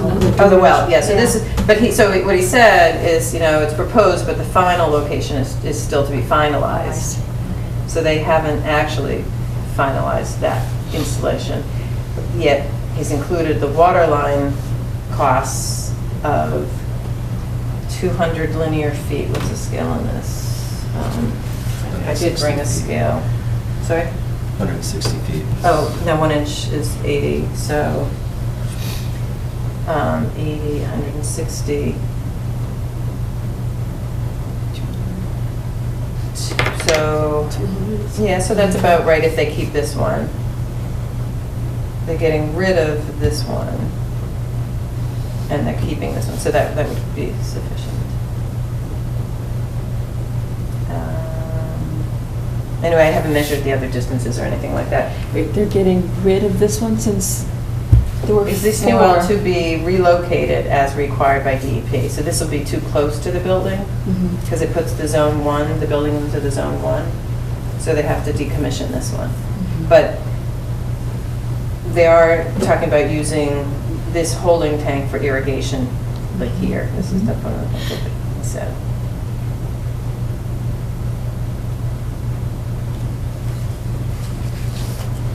So I sent out a draft order under the bylaw, and I don't know if you just want to go through it, through the findings, or if anyone had a particular question, or if you, I want to discuss some of the things that I had highlighted in it, but I don't know if anybody else had something that they wanted to start with. So I just realized today when I was thinking about the project that one of the things that I didn't include in the findings and that we left off the last time for further, people were supposed to go and look at the pond out in the front and the sidewalk area that was being located in front of it, and what Mark said at the meeting the last time, and so I've looked at it anyway, but so he said that he didn't consider that a wetland, that pond out in the front, and that it was more a function of as a fire pond and a stormwater pond. which it was constructed as, but if you look at it today, it's Cattail Swamp, half of it, you know? Yeah, you can see those just driving by. Right. And I did. Yeah, so I guess I was going to recommend a finding that we find both the front wetland, stormwater / fire pond, and the designed wetland in the back as wetland resource areas. Does that mean they can't use it as a fire pond? It means they'd have to file if they're going to if they're going to maintain it or alter it. Which the other fire ponds they'd have to do too, you know, the town fire ponds, they'd have to file to do that kind of thing. He had in his maintenance plan some removal of sediment at the outlet, which again, it wasn't very well defined. You know, we can look at that. But anyway, I was going to recommend you make those findings. Does anyone object to that? Or do you feel that they aren't wetlands by definition? No, it looks like a wetland to me. So basically, I think what I said at the meeting last week is that, you know, DEP is, in their new regulations, is defining stormwater basins or ponds or retention areas that are 1996 and going forward to today as areas that can be managed, you know, as stormwater. But before that, they're not saying, you know, because most of those weren't constructed, they certainly were constructed under stormwater standards, and they also have not been maintained, most of them, you know, and so they are functioning as wetlands. The rear one, they completely agreed in their application, they called it a wetland. This other one, I didn't realize that they hadn't called it that until he said, you know, well, we didn't call that a wetland. Well, I don't know why not, because sure, it looks like it's a resource area, you know, today. So there's no maintenance that goes on with regard to that pond now? Well, I mean, that might be a question that we want to find out more about, and I don't know if they mow around it, you know, that wouldn't be something that we would be regulating necessarily new, because again, it's the same thing that they've been doing there, unless we thought it was an impact, right? So if we're not finding that to be an impact, then it's really just identifying that it is a resource area, and you know, and then I would probably add a condition that, you know, the future alteration to it, you know, that's not included in the stormwater O&M plan, if we're approving that, you know, would need to come back before the commission. So let me just quickly look at the O&M plan again that they submitted. That would get recorded with the orders of conditions.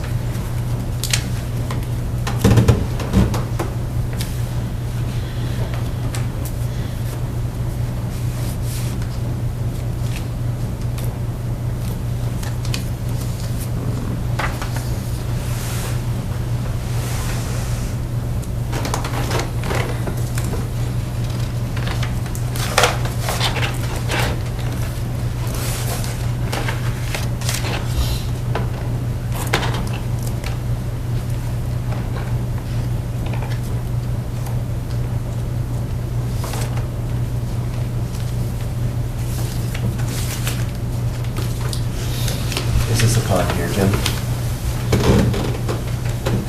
Let's see, where's 117? I think it's, Yes. yeah, it's this thing right Yeah. here.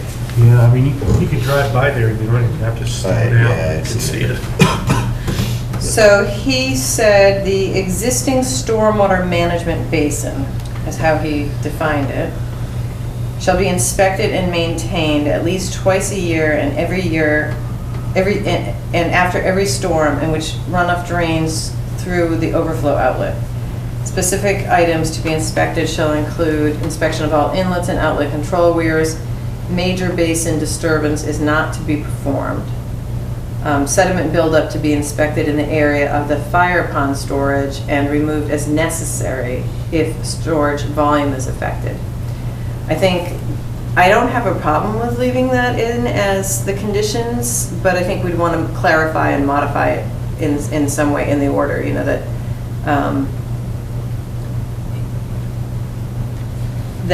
because we don't know what the volume is, you know, so how do we compare that, right?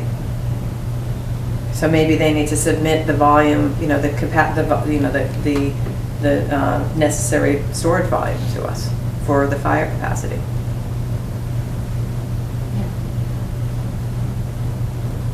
Otherwise, you have no idea. Yeah.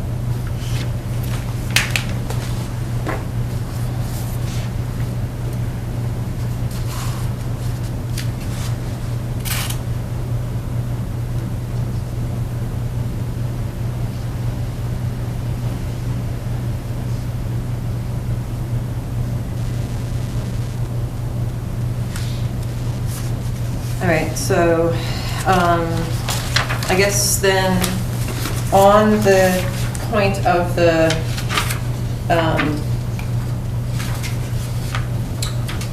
surety escrow that they provided,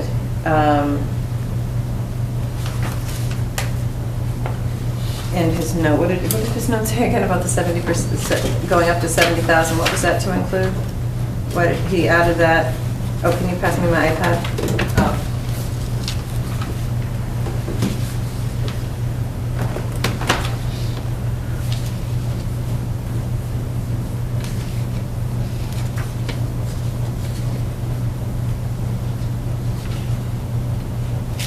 So it was for the well, so he bumped it up to 70,000 for the well that we didn't know. So I don't know. Did anybody think things look reasonable? Do you think you want to have it evaluated by someone? I mean, they provided it by a construction firm, GVC Construction, I don't know them, but out of Leominster. If anybody wants to Google them while we're talking. Just see. So the consultant that we worked with, the third Mark, party consultant, would they be a good resource to, ask an opinion on the? Oh, Porcelain Witten? Yeah. I don't know, I mean, they may, I don't know if they do that. Just seem, that- does this seem reasonable? Just- Well, so what we've usually done is we have just had people submit it, and it's, so long as it was from someone that it seemed reasonable, but I don't know, again, I didn't really look at these numbers. So either we would need to look at probably the GVC's website and see what some of the costs are if they have information on it, or maybe ask Porcelain Witten. You're right. GVC Construction. GVCconstruction.com. Was it an engineer? Does it have it's just an email, right?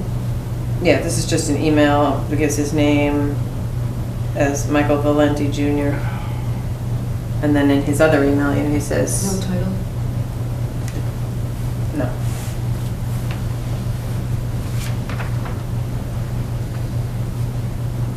I mean, I don't know what these mean. It says SDO certified, DBE and M/WBE, SBA A8 program participant. So I know what SBA, what was it? SBA. SBA? As in boy, SBA. Small business? 8A program participant. Yeah, is it, you fall under a certain category here. SDO certified. DBE and M/WBE. Now you know how I felt when I joined the commission with the RDA. All right, so the recommendation is to either have somebody review it, either see that they have the information on their website or have it at work. Okay. They have a website, where you want to find them? Do they list quantities, like, pricing for any of the materials? On the GVC Construction website? Mhm.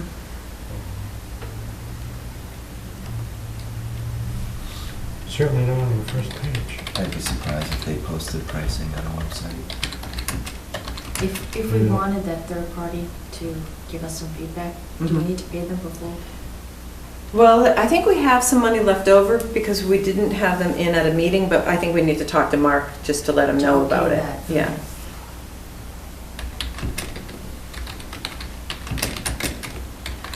Just list the services that they provide. What are the services? Full service site work and excavation contractor, bridge and sites or renovations, all forms of utility construction, excavation of roads, bridges, dams, and foundations, earth support, because we're on earth, and foundation underpinning. Experienced. Sounds like they, would be reasonable to come up with a cost like that. The only one I wouldn't know for sure is again, and they only put an allowance into the bioretention. They didn't get that priced out really. Underground infrastructure assessment and repairs of wastewater systems. CCTV inspection of sewer and drainage systems. Anything under environmental? Underground water distribution systems. The word environmental doesn't appear. Well, sometimes they have it, but anyway. So we can check. I'll talk to Mark, just say, you know, we'd like to run the numbers by somebody, or, and see if he's fine with that and use the funds that they've already provided. So then we would separate out the amounts for the bioretention, at least how I've drafted it, as being as at the multiplier of 3 times the amount, and then the infrastructure at the 1 times the amount.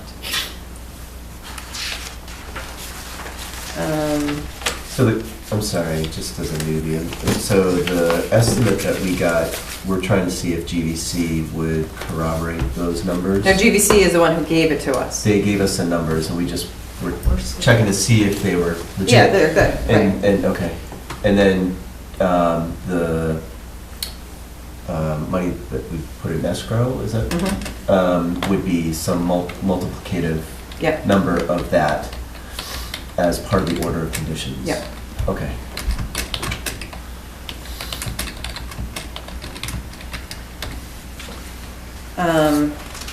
And we separate out usually the plant-related things different than the infrastructure. Yep. And the infrastructure, you know, usually we can give that money back maybe more quickly, you know, if they put it in the ground and they give us an as-built and they, you know, and it's clear that that's done, whereas the plant and in this case, the bioretention area, you know, it's probably going to take some longer time to develop, you know, and to be formed. Yeah. Was that just for O&M, that estimate? The estimate has nothing to do with O&M, just Okay, construction and construction. Okay. They estimated in their O&M that that there be a certain amount of money set aside, you know, for operation and management. Okay. So they actually put that in, you know, which would change over time, but they did estimate that somewhere to give a ballpark figure to whoever's doing facility management. Okay.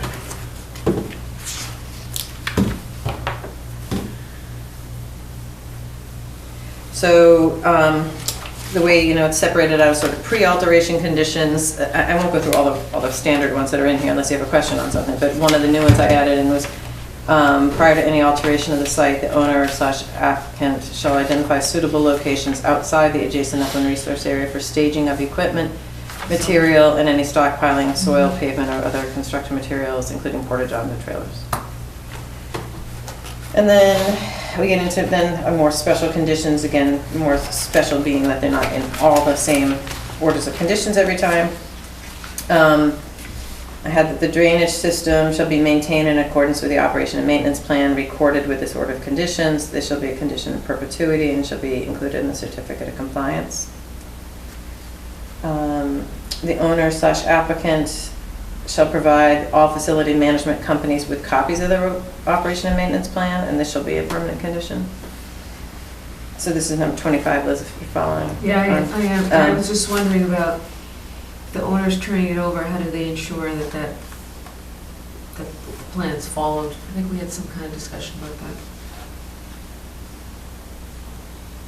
Well, so you know they're subdividing the property, so the new owner would have that responsibility to turn it over to the facility manager.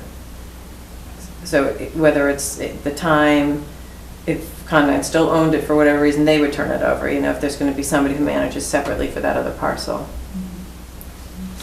I think the thing that we really didn't come to a conclusion on that clearly is, you know, how they're going to split it up. You know, how are they going to split up? You know. They didn't seem sure. No. Last time either. No, and I don't know if you have a suggestion of a way that you would, if you would want that information, or if there's a way to. I don't think they even could know. They're going to build a building, but they haven't let it. They're not even going to build a building. They're just getting it through the permitting stage. That's what they've said. Right. Anyway. How many people buy what parts of it after that? No, but my point is that a lot of the end drainage is on the parent parcel, like the bioretention area. Right. So when we were discussing it, it was sort of like, well, who's going to manage that? Is it going to be the assisted living care facility, or is it going to be 580 Main Street? You know, and so I think All we're saying, I think, and I'm not sure that we can do any more unless you have a suggestion, but is that the owner and applicant shall provide the facility manager with the O&M plan, and they have to do it, they have to maintain it, you know, so if they decide to divvy it up in a different way, then the maintenance of it, it doesn't necessarily matter to us so long as it's getting done, you know, and we're saying the owner has to turn it to the facilities manager, and they have to take care of it. Do you have a suggestion? Yeah, no, that's fine. But we want to know that, right? I mean, how are we going to, are we just going to assume that it's being maintained? Well, that's typically how it gets done. I mean, so unless we could have some, we could have the inspection report submitted, you know, for a number of years going out, if we want to do that, or, because they gave an inspection form. Right. So what do we do for like other areas in town where they have an O&M plan? Like the gas station? Well, so we don't have a lot of commercial space, right, that's new and has come in to do rehab and do this new stuff. So, like the mobile gas station, there was an existing order conditions for that required them to meet with us on a certain number of years. On a, like, in the beginning, it was like after every, I think maybe it was after 5 years, you know, and then they're supposed to, on a yearly basis, send a report. And they have sent a report. More recently, for a long time they weren't, because nobody got after them on it, you know. So it's kind of one of those things that you have to try to remember yourself, you know. And the one thing would be maybe to consider it that the certificate of compliance maybe not. So I'll go back. So one of the things Mark says, oh, you know, you have to get a certificate of compliance, you know, I mean, otherwise you're not in compliance. Well, we have a lot of orders and conditions where people haven't ever gotten a certificate of compliance. And, you know, even though we've said to them, you're in violation, you know, you need to do this. So I don't really buy that argument. But the other thing that I was going to say is that you could say that you wanted to have the inspection reports submitted during, you know, during the period of time that the order's still valid on an annual basis, and then once the certificate of compliance is issued, that you want it submitted, you know, less frequently or whatever. Yeah, that seems reasonable.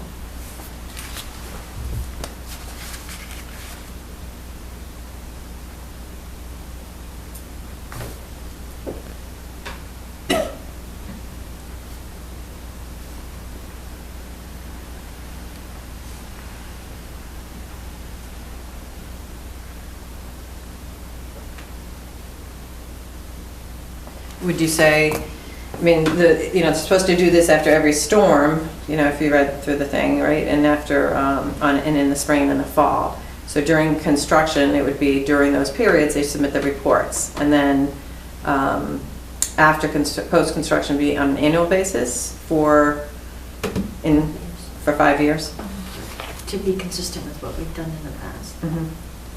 And they should also have to file a stormwater pollution prevention plan, because it looks like there's going to be more than an acre of alteration that's under construction. So normally on a site, you know, those, you could also ask for those stormwater pollution prevention plans to be submitted. And so one of the difficulties, and I'll just use a subdivision in town that was currently under development, is that we have asked for those reports and verbatim, you know, asked and asked and asked and asked, and we've got 3, and this project's been going on for 7 years. So, again, it's there for you to use, but it doesn't. By law, they need to generate the stormwater? Yes, they don't always have to submit it to the commission, but they are supposed to, on a weekly basis, and after storm events, they're supposed to go through a checklist and, you know, say that everything is in order, or what needs to be repaired, what needs to be replaced. Are they generating a report every time they do that? And sending them? Not that we're seeing, even though we have requested them sometimes. The planning board, in the case of the subdivision, has been requesting them, and we have not been, we've only received 3 since we've been regularly requesting them. I see. Yeah. So I mean, so we have the condition in here about the stormwater pollution prevention plan, you know, it's a standard requirement, and we could say, we can add a condition, you know, that if we want to have them filed, I mean, they can just file them electronically with us. It's not a big deal. They should be doing them. Is there a list of all of the prevention plans that are? With the EPA. That's where they're filed. Their notices of intent filed with the EPA. Most of the projects that we have are smaller, that are under an acre. But that's why we put it in as a standard condition. If you're altering it, you have to comply with that.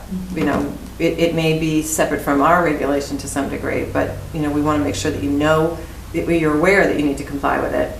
And two, if there's an issue, we can go back to it and say, well, where's your stormwater pollution prevention plan? You've altered more than an acre. You should have had that.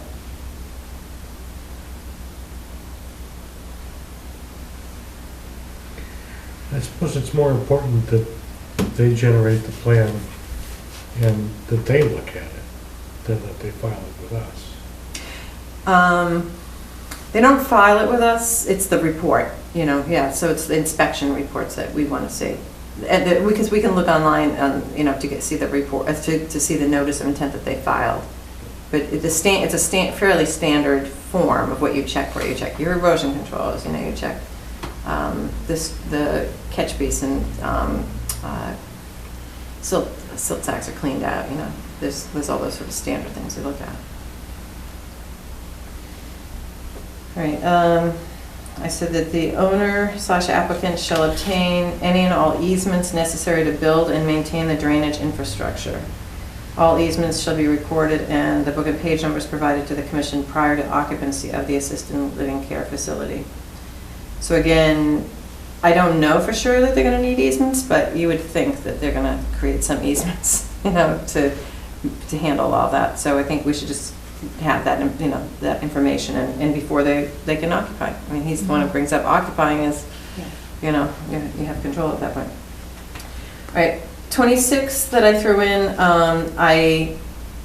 I'm still uncomfortable with their handling of the roof runoff because it's a fairly large roof, and so the concerns that I had are, you get this hot asphalt roof that gets down the pipe in a hot storm in the summer and gets discharged directly to the wetland. And that's what they're proposing for some of it. They are putting some in another underground system, I guess. But the majority of it's going there, or I shouldn't even say the majority. There is runoff. That's where that's going. And so, we asked them if you could pull it back. We asked them to look at alternatives, and they never came up with something else in their design. So I felt like we need to have something that expresses the concern with the heat and the contaminants, going into that wetland. Do you know, do you have any sense of what an alternative might be, or just? Well, we talked about why not put it all into the ground. Why not have dry wells or do you have a reason for that? I think the only reason that I'd have to go back, but I think it had to do with groundwater.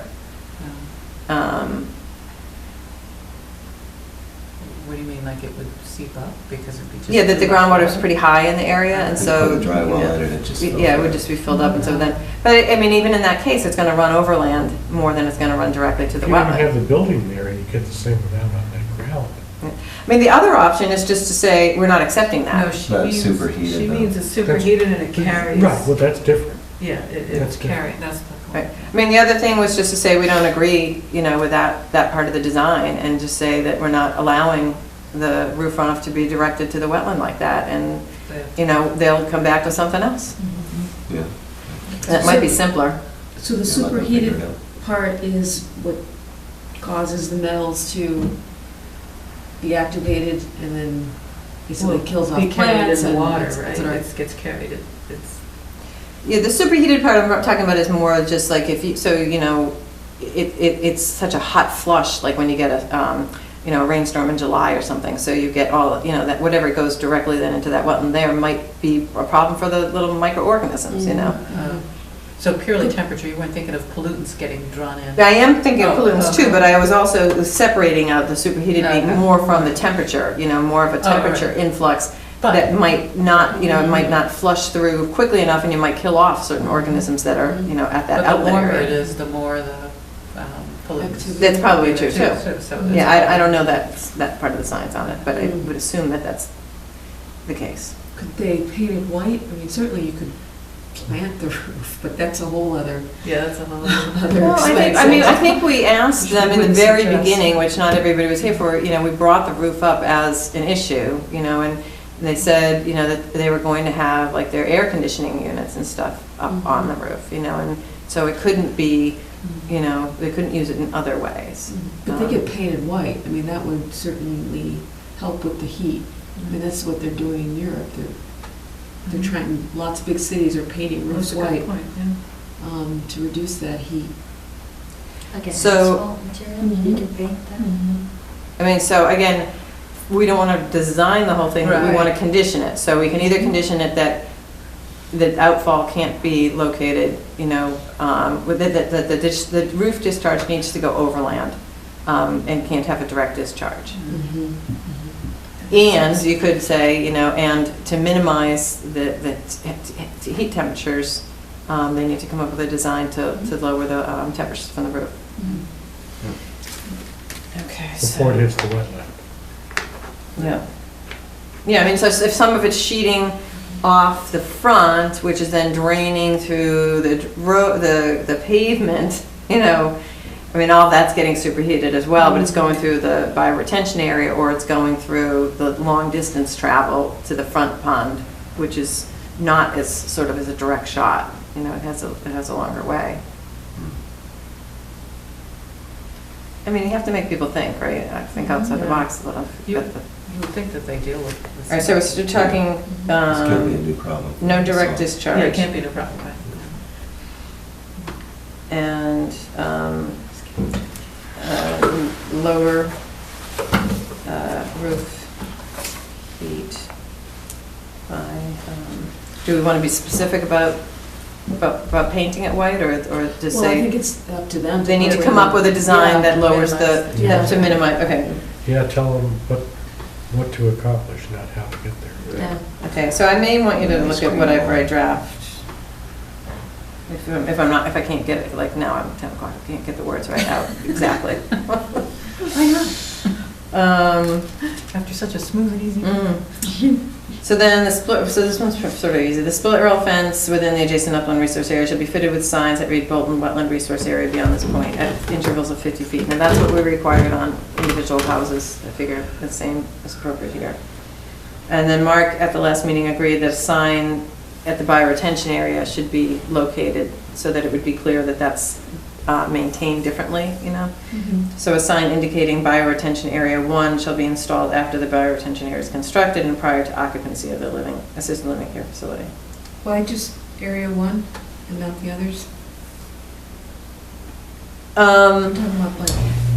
The main reason is that was in a grassed mowed area, and so because they were going to be mowing in that area, we wanted to be clearer there. And the other one, it's fairly well defined in the beginning anyway. You have parking lot and then you have this rain garden. Right. But we could have a sign at both. Actually, that's probably a better idea, is to have a sign at both.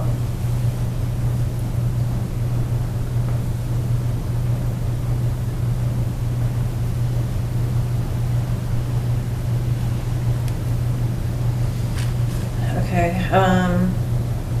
the owner applicant, okay, this is, all right. This is, again, something that needs maybe some more discussion. The applicant owner shall provide a permanent access easement to the town of Bolton over the gravel driveway. This easement shall be recorded at the Registry of Deeds prior to occupancy of the assisted living care facility. My argument for making that part of the order of conditions is that our bylaw looks at recreation areas as well as an interest.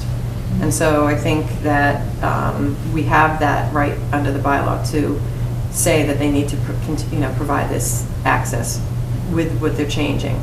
They've been allowing it, but it should be more formalized. And because our bylaw is looking at recreation, that was my thought behind it. But I don't know how you guys feel about that.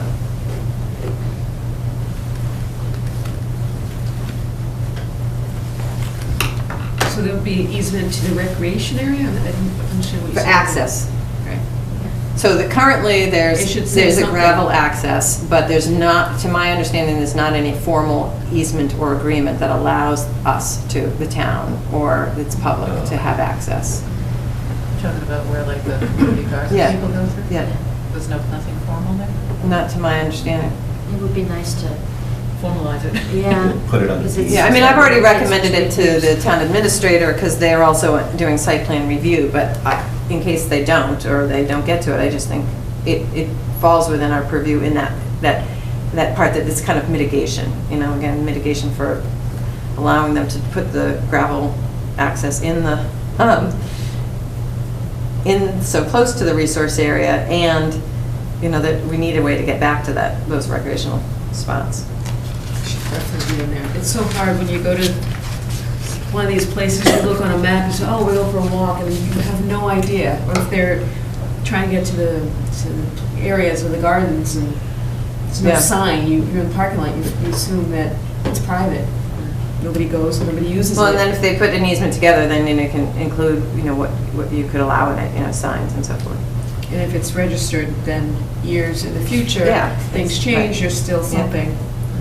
Now, It should definitely there be. has been a problem, and it was brought up, I don't remember if at one of the first hearings or not, but Ada Woolston was one of the gardeners, and she brought up that the maintenance of the gravel driveway has gotten bigger and bigger and bigger, mowing and intrusion, and now that we actually know that there's a wetland on that west side, I think it behooves us to minimize that maintenance, that they're showing it as an 18-foot gravel driveway, and so I don't think the shoulder should be extended beyond a couple of feet. You don't want vegetation coming in that's going to scratch the cars, obviously, but you also don't want what's been happening, which is, the loss of the field, or a loss of other, native vegetation in the wetland in that 25-foot adjacent upland resource area in some cases.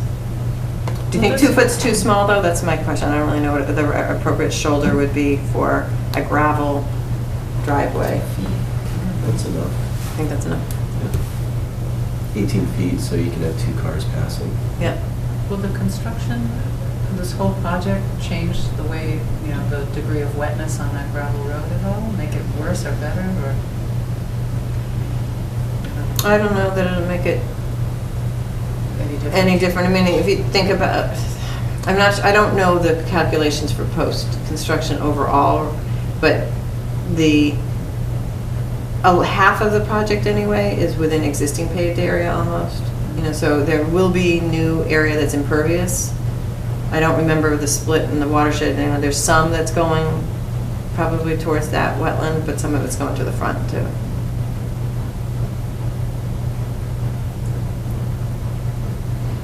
I mean, they're not supposed to really change the hydrology, but every time you have impervious area, it changes it to some degree, right? Prior to the construction of the roof runoff storage tank, the roof runoff storage tank, so they say that's one of the ways they were taking some roof runoff, is to put in a storage tank. They shall submit the buoyancy calculations to the commission and show the tank will not float. We talked about that at the last meeting. All plantings within the adjacent upland resource area shall be native non-invasive species.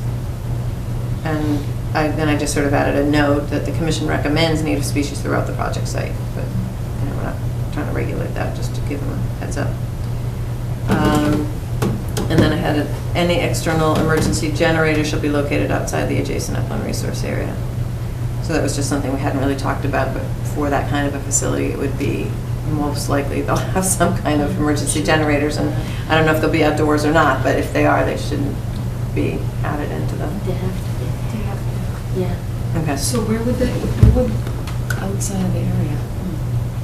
Well, the front and the side, it's,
small portion, and none of the buildings in the adjacent upland resource Right. area, so. It's the building.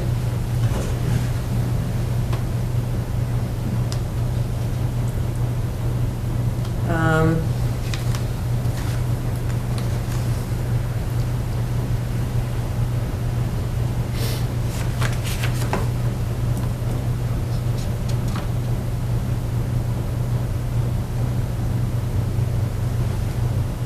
So because we had the surety for some of the infrastructure, I wanted to make sure we had somewhere in the order the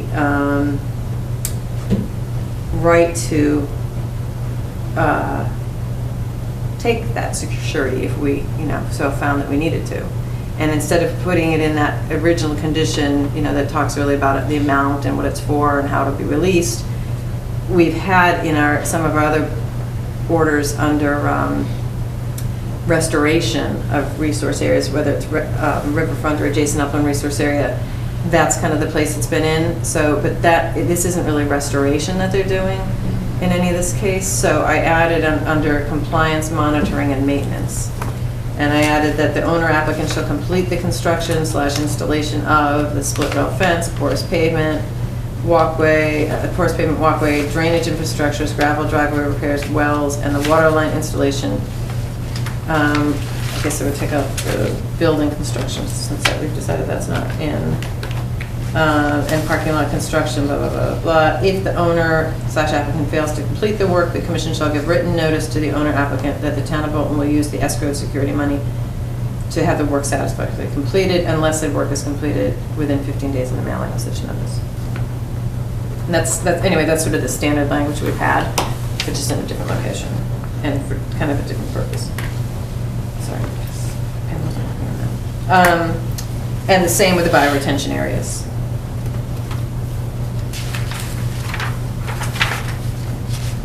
And then any of the conditions that we had, that we said would be carried forward into the certificate of compliance, I just reiterate them again under the certificate of compliance section. And I guess that's it. So the question is, do you want to close the hearing and vote to issue the order contingent upon getting the surety figures confirmed? Or do you feel like you need to talk to Mark about any of the stuff that's brought up? And what would happen with a runoff? Well, we're conditioning that they'd have to come back to us Okay. with that. Okay. Yep.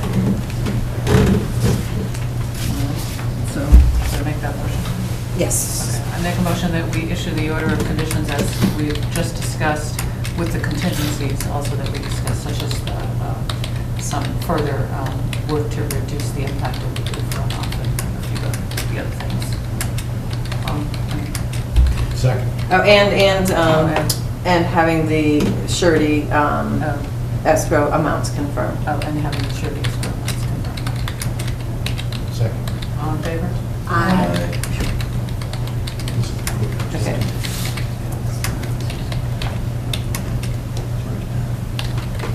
I take it Century Mills isn't coming. We need to talk about it, since they haven't come, so if we want to do that last, and then try to get through the other couple things, let me just get you to sign these Yeah. forms before. Is this applying to concept? Yeah. Roof runoff? Yeah. Let them- Is it, what are we thinking? So the state form is, Tell them like, painted you know, white. it doesn't have those kind of things. Let them come up with good reasons. That's what I was talking about.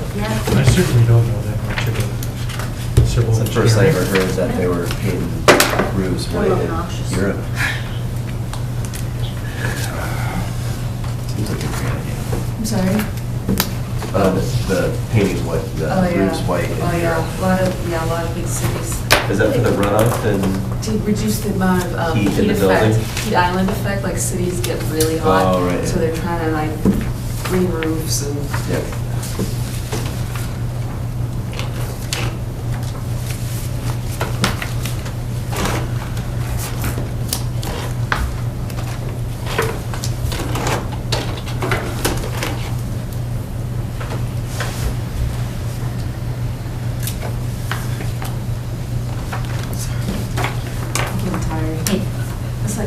you sign it. And then that, she signed it. Close.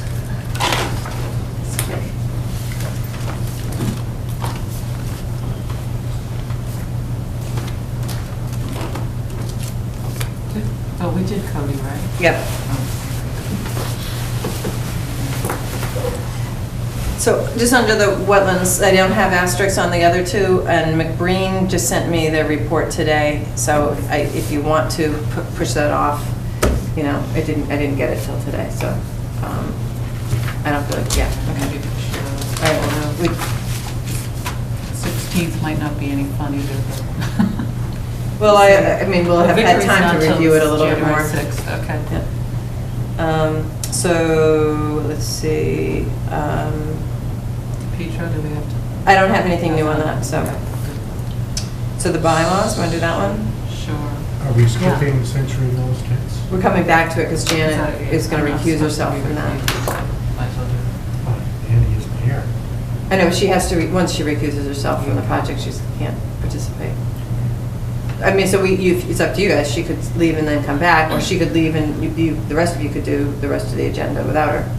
But she may want to participate in some of that. Yeah, I'd rather items. just have that be the last thing and then I'll just leave. Okay. Can we get to leave Gee, early? thanks. Thanks a lot. Well, that's good. I can tell you, I'm not At all. going to sleep tonight, that I can tell you. It's going to be a no snoozer for me. Maria sent me a draft proposal for the taxation bylaw, and then I added in a couple things that I thought would help clarify it just a little bit more, and I forwarded it around to the tax collector and to the treasurer, and they didn't have any comments. And I did ask, I said, do you think it's too redundant by putting in the permit granting authority, because, so I passed them around for you if you want, if you didn't print off any. One of the few things I had time to read. Yes. So the licensing is defined in the bylaw, so Maria hadn't added I added in permit granting authority because Right. I just didn't want there to be, another issue where they say, well, even though the licensing authority can be a commission, they say, but you aren't, you're not a licensing authority, Right. So I just figured we put in licensing and permit granting authority, and I added in orders of conditions and extensions, or she'd put in extensions. Yeah. And then Maria furnished the garnish, the authority to garnish surety funds, which again, they had no problem with, but it's going to have to be vetted by town council, obviously. And I also just this afternoon forwarded it to the town planner and to the town clerk, partly to see if the town planner or the town clerk wanted to add anything else into it while we were modifying it, to say, is there anything else that you feel like if the planning board, who's also a permit granting authority, felt that they wanted to specifically, and special permits, or something that. Oh, right, but I think the goal of this paragraph is to make this generic for any board in town. Yep. Right, the way this is written and the way it's structured in the bylaw, Yep. this is very generic. Yep. But if they felt that there was anything that would add to clarifying Right, it, right. like the planning board issues site plan of review or something, and if they felt, and I just thought if there's, since we specifically put in orders of conditions, I just didn't know if there was somebody else who might Yeah, you, want to right, include in something that else. section, yeah. Yeah, that's all. Yeah, It was really, okay. if they come up with something else, then we'll Yeah. talk about it again, but, Right, they wouldn't have come up with orders of condition. right. So, but who knows? The other comment I would have is, the way the bylaw is structured today, there's a section 215, and then there's I think 4 sections underneath that. So, this new section, the authority to garnish surety funds, right now it's shown as 2.1, but it shouldn't be under 2.1. It should really be item 3, and then 3 and 4 existing should be Oh, because I think moved you down. had it as 5. I and had think 2.5, because I Oh. wanted between section 2 and 3. So, but okay, I so I don't- didn't get that, I guess. Right, Okay. so, but that was just a placeholder. I really want it to be section 3. I want it to follow. The order of the sections is important because of the legal jargon that they use. So, So it would become a new section 3? yeah, it would come right after section 2. So it should be section 3, and then what's currently 3 should be 4, and what's currently 4 should be 5. ideally. And I would assume an attorney would, maybe, they would. Well, I think we have to submit- put the whole thing in then, and just make those changes Okay. when we So, submit it. I think that makes the most sense. I mean, just because you don't want to lose it, first of all. And so if we do it, then it's there. And if town council, then when they review it, says, Okay. oh, I think it should be this way, then they make that So then modification. maybe we show that whole section, Yeah, with just the yeah. number changes Yeah, on those yeah, other ones. yeah. So I can generate that, or? If you can, that'd be great. Yeah, I can do that. Okay. Before Friday. Yes. Okay, perfect. Good job. Okay. Yes, good job.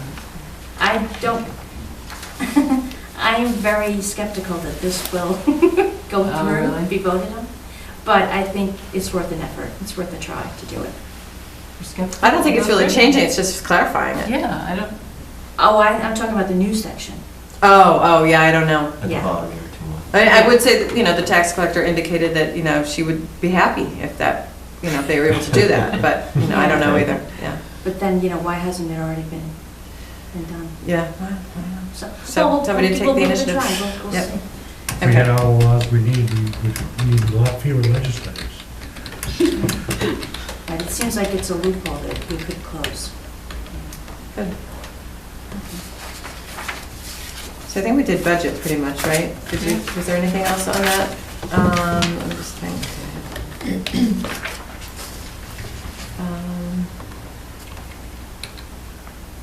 No, I told you I need to do another article that gets submitted with that, so, and then I have the wage and then I guess I'm still trying to get, if I can get another figure before I submit it, I'd like to see if I could get a better range of what the open space plan might cost, but.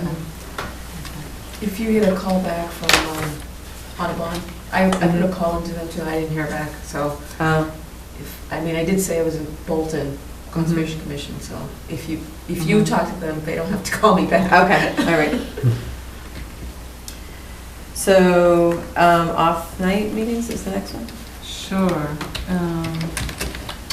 So my thought on the off-night meetings is, I personally am so maxed out. I hate just the thought of putting any more time into this makes me crazy. But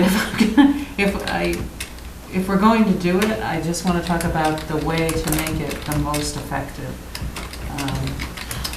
So I guess my thought on it is to have a clear amount of time, whether it's going to be an hour and a half, have a clear agenda, and have one person, a different person each time, be responsible for kind of making the agenda more specific, having questions to ask, or doing a little research and, having something to present, not that you have to be an expert on it, but just to at least be able to guide the discussion. So it just seems like, it could be just more time we spend not really getting anything done. That's my concern. I don't know what you guys.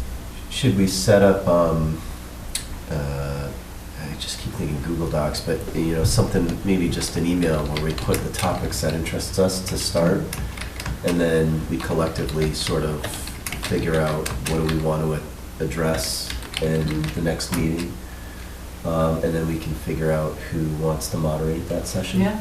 Well, I sent out in their packet like a list of things already, That was a what? No, this past week. Yeah, it was in the body of the email, Yeah. bottom. Yeah. Had some, I just wondered, rather than reinventing it again, Yeah. if you had comments or thoughts on what I added, you can already add to that, or should we, or did that cover it? It seems like that list could be split into the two meetings. We have. Oh, I thought it could be, we have three that we sort of Right, right. scheduled, so, again, so it could be split or not. I'm just looking for my email. So Janet, I agree with you, we spend Yeah. a lot of time here. Yeah.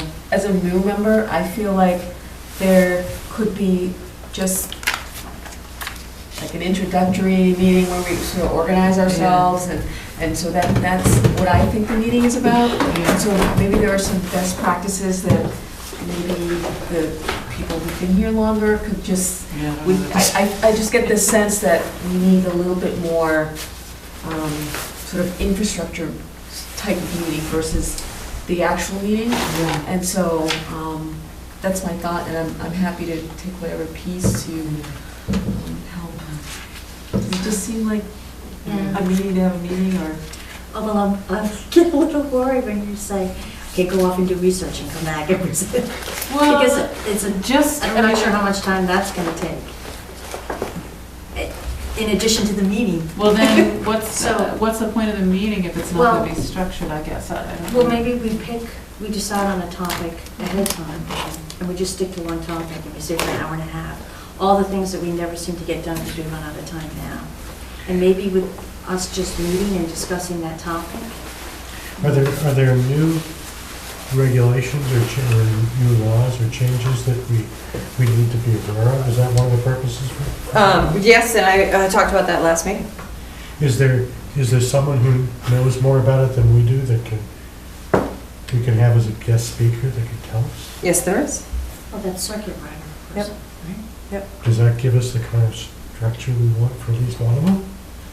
Well, I also suggested in what I sent you, and I can't find it for whatever reason, but if you were interested in learning more about the stormwater standards, you know, so there's a whole two volumes of, stormwater guidelines, and you may not want to read through all of those, but the town planner is an engineer, and she said she'd be willing to come and talk about the stormwater standards, to give you, you could talk about the watershed stuff. I mean, Liz sort of brought that up at a couple of the meetings. I don't know if everybody, gets what you mean, looking at the plan, what you want to look at in terms of the divides and where the water's going. And, that's certainly a helpful thing. I kind of had the categories similar to like what we have on the agenda typically. So land acquisition, we've talked about the GIFs and the CRs and, how all that processing works. And then land management, the same sort of thing, there's a lot of stuff we never talk about with land management. We don't talk about whether we'd ever want to do any forestry on our properties. We don't talk about whether we're managing the habitat the best way. We don't talk about whether, I don't think we have enough people to do it. I don't feel like I can put additional time into this. Maybe we need, I don't know. I don't know what to say about that. I know there are so many things we never get to, but I personally feel maxed out. I'm really reluctant to do additional meetings. One of the things that I replied back to Carol about was topics, but depth versus breadth, because there's a lot of things.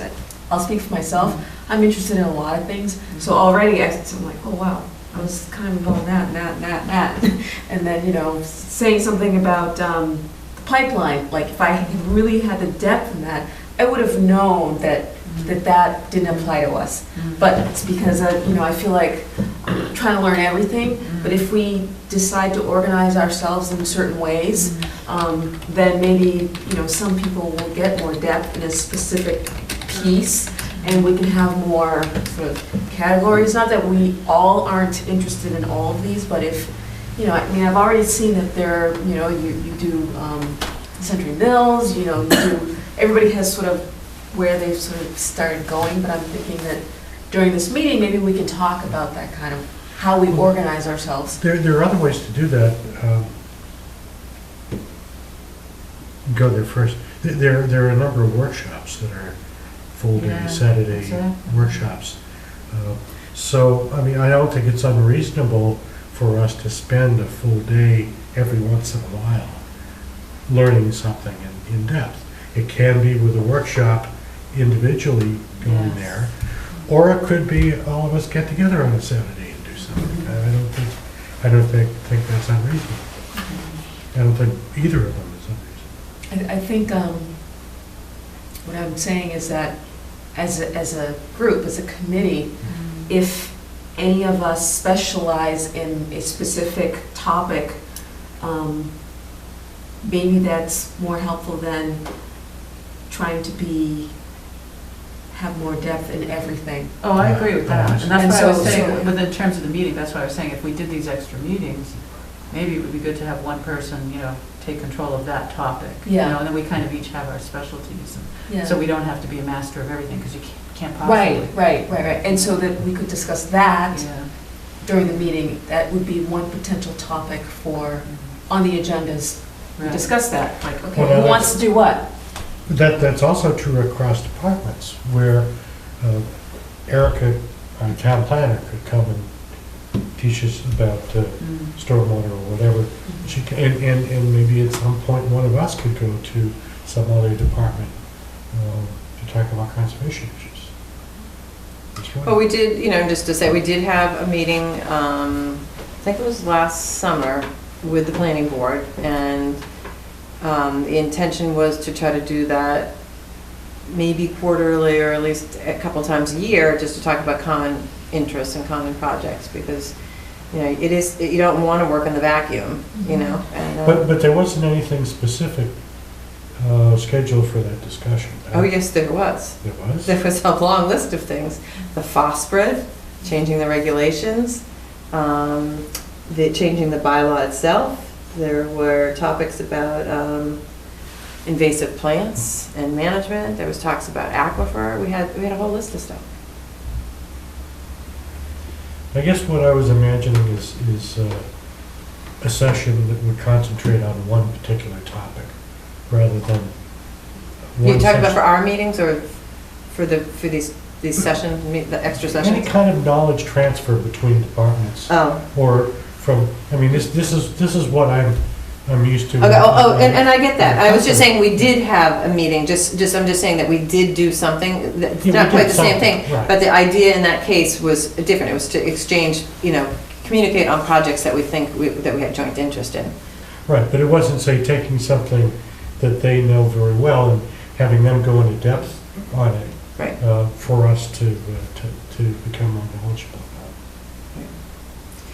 But I would just say, you would need, again, one of the, you don't know what they have for experience, so they have a lot of new people on the board too, so they may be in the same position as you guys as trying to learn stuff, and so then, it's all, a lot of it's learned, it's not, by experience. it's not that they come in as a, Right. as a civil engineer necessarily, or, as a, Oh, the town planner does. she did, the other planners have not been engineers. So I'm just saying Okay, that other. that's who we've got. No, I know, and I suggested that as a topic. I'm just saying the board members may not have those other skills to bring. They may, but I don't know that they, So anyway, we're scheduled for the 9th, next I don't- week. I don't think I'm going to do the additional meetings, I'm sorry. I don't have time. If that doesn't seem fair, I'll happy to step down as chair. I just don't have time. I have to draw the line somewhere. I feel like, the Conservation Commission keeps eating up more and more time, and I just have to Oh, I say no at completely some understand point. that. I just don't know how we want to do it without you I'm fine necessarily. with getting together with whoever wants to get together. Yeah. As a new commission member, I feel I've attended, before I even was part of the commission, I attended quite a few meetings and know a little bit about, environmental laws, but I think just getting together to kind of figure out, some general questions about how to get through meetings quicker, some general topics, lessons learned that maybe Carol or someone can share would be beneficial. But personally, for me, to learn something in depth, I'd rather take a class. Yeah. Like, I'd rather go Saturday, dedicate a day to EPA regulations, whatever, and really know it. I don't think I'll get that from a group conversation. I mean, no offense to you all, like, I just know how I work, and I'd rather read the material, get taught it, study it, and then I'll know it. If you look at the courses offered and workshops offered by MACC, Believe me, I'm they- planning on taking quite a few of those. they know a lot more about that stuff than we do. That's Yeah, right. sure. And then you can bring that expertise to the commission. So I guess my view of these special sessions would be more, and I'm not sure, I don't know what I don't know, all right? If we're all just kind of bringing our expertise and then, we're waiting on, like, just how you moderate these meetings would be a great thing for me to know. It would, I wish I knew. There is a course that MACC There is one, gives. yeah, getting It's out by running Sean. effective meetings. Yeah. Till midnight. I gotta take that. Exactly. There is one, I'd like to take that one. There is one. So that's my thoughts, but I would like to attend a few of these special Yeah. sessions. So- So I have a question for Janet. When you say it's eating up your time, maybe if we meet and we understand more, that maybe we could take some of that off your plate. And so I also see, as an administrator, you do so much work, that's your job, right? But also, how much of that could come more towards the commission so that you're freed up to do other things? And, how much time do we all have? There's a lot of things that it'd be nice to have a meeting that is not this, just to kind of say, okay, let's just talk about how we conduct business with ourselves as this group. And so, for me, that's what the meeting is about. And it's not, when I say depth, I'm not talking about, like, we need to each have depth. I guess what I'm trying to say is that if we know what people are interested in and where they want to go and what they want to learn, then none of us has to learn everything. Right. And so that's what I mean by depth. And I don't assume that somebody would come into the meeting and teach us everything. And certainly a Saturday class or a lot of reading on your own is where you get that. But if we can just kind of figure out, okay, who's going to try to develop expertise in an area, not that they're the only person, but that would help. So I work in a company where we do exactly that, right? I work in support where issue comes in and it gets routed to somebody with that expertise. Tech support? Yeah. So, that's been my bread and butter for 20 years, and it works. I think there's a lot of value in that. Not that every issue is handled by that same person with that field of expertise, but, as I start to build out my expertise, I'm guessing I'll probably overlap with some of the stuff but, trying to figure out where I can... The term is subject matter experts. Yes. Skills-based routing. Okay. Well, I don't know, maybe we could pick our topics over email. Definitely. We don't need a quorum to hold a meeting. No, the only thing I haven't really focused on is where we're going to meet. So I have to find a spot that we're going to meet. And I will work on that, so as we come up with someplace so that you know where to go. This doesn't have to be on the record.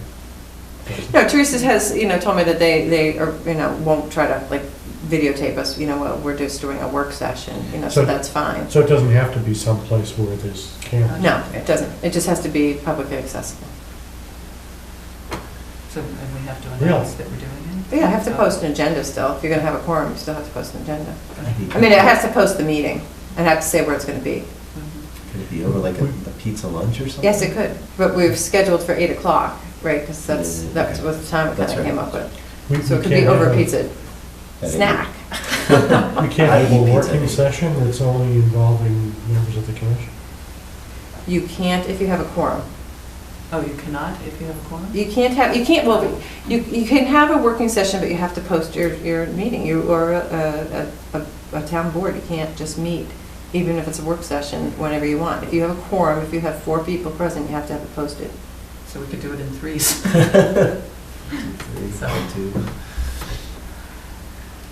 That would be one way for us not to have to all attend the meeting. Well, I don't see the problem, though. I don't know what your problem is with it. I mean, if three of you want to go and get together sometime and talk about business, then you can. You can't go and talk about business as 4 people. That's interesting to know. It's good to know that. I didn't know that. And Janet, to your point, if we tell ourselves, we say, okay, we're going to end, we should just do it and say, okay. Well, I think we should end this conversation because we still have Century Mill. Yeah, okay. So is that the end of it? Is that anything that we didn't talk about other than? Oh, we didn't do the minutes, but we can do them. Okay, the one thing that was leading walks, policy about leading walks on conservation land, people doing it professionally and earning money for it. I want to do this. I think the town needs a policy. Some towns have no policy at all and they don't know who's doing what on their land or when. I just looked into various towns and, another town requires 3 weeks written notice and the person leading the walk has to have written permission to do it. And it's really just so that they know what's going on in their land when, so they won't have conflicts. You won't have a cross-country race on the same day somebody's doing a birding walk or something like that. So, I sort of thought it would be good. Well, I want to do everything, legitimately when I do things. So I prefer that we have a policy so it won't be perceived as not legitimate and so that I won't conflict with other things going on conservation land. So do you want to draft something that everybody can sure. review? Sure, okay. Does anybody have any input they want? before I... Are you talking about leading walks on behalf of the commission? or No, on your? just as okay. an individual, just as a Okay. professional, yeah. Okay. So you'd be doing education and... Yeah. As a tracker. Yeah, tracker, Yeah. tracking, That's grooming, very cool. habitat, that kind of Yeah, stuff. that's very cool. But, yeah, I want to do it all legitimately, so I hope that we can. Yeah, and what I have, Jan and I have talked offline a little bit about it, you know, what I have seen happen is, you know, we do have some people who lead walks, you know, and sometimes we'll know about them, sometimes we won't know about them. And so when we know about them, it is really, I've always sort of said that, it's precisely just so that we can avoid conflicts, you know, like Bower Springs is limited parking. So if somebody says, oh, I really want to do a walk on a Tuesday when we're having a track meet, that could be a problem. Or sometimes we've had requests for use of conservation land for a birthday party or a memorial service or, you know, whatever. And so having some knowledge about what that activity is helps to just guide the right direction, you know, and kind of keep it on our tabs as to how things are being used, you know. Well, I can write something up and then just send it to you. I think Harvard's policy and Reading's policy, something like that, so I can just kind of borrow from them and. Yeah, and I guess if you can make it a little broader than just walks, you know, but other Sure, events, yeah, you know, because those are the other things that I've seen. So we've got the running events, we've had birthday parties, we've had memorial services, and I'm sure there's other things that people can think of that. I know we've had classes that have wanted to go out to like the Lime Kiln specifically, but you know, you could envision, I know Garden in the Woods did a walk at Vaughan Hill, you know, and so so I would call that more of a class as well, or professional walk. Okay. Okay. Good luck with Century Mills. Thanks, Julia.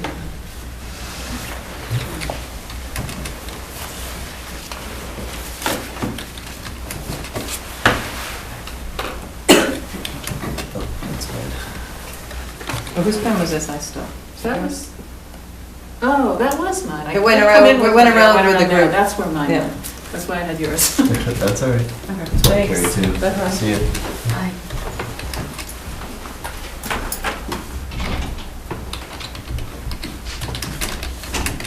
So, they did not put in the stream, they did not open the stream as of 11:15 today when Jim and I looked at it.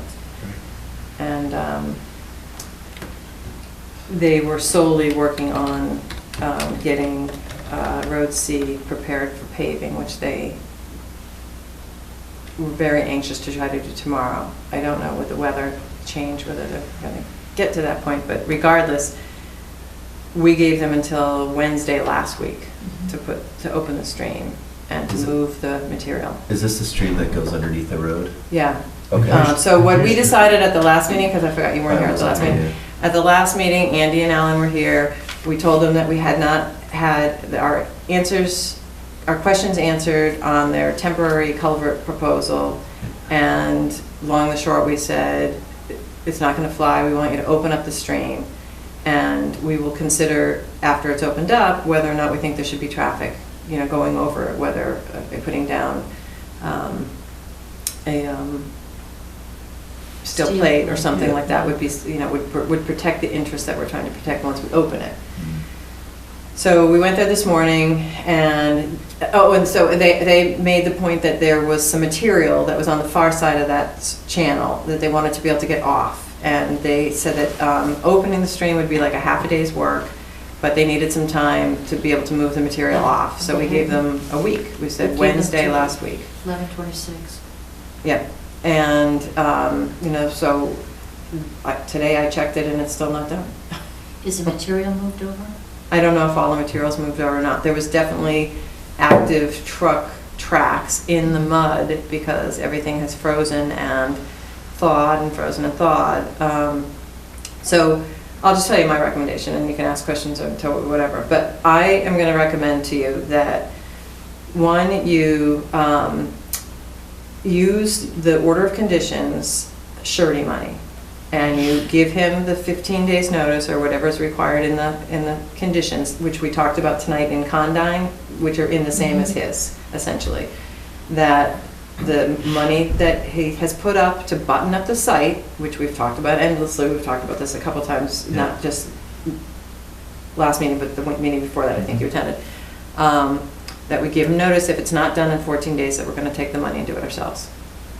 much is that? How much is there? I want to say like 35,000, I can't remember.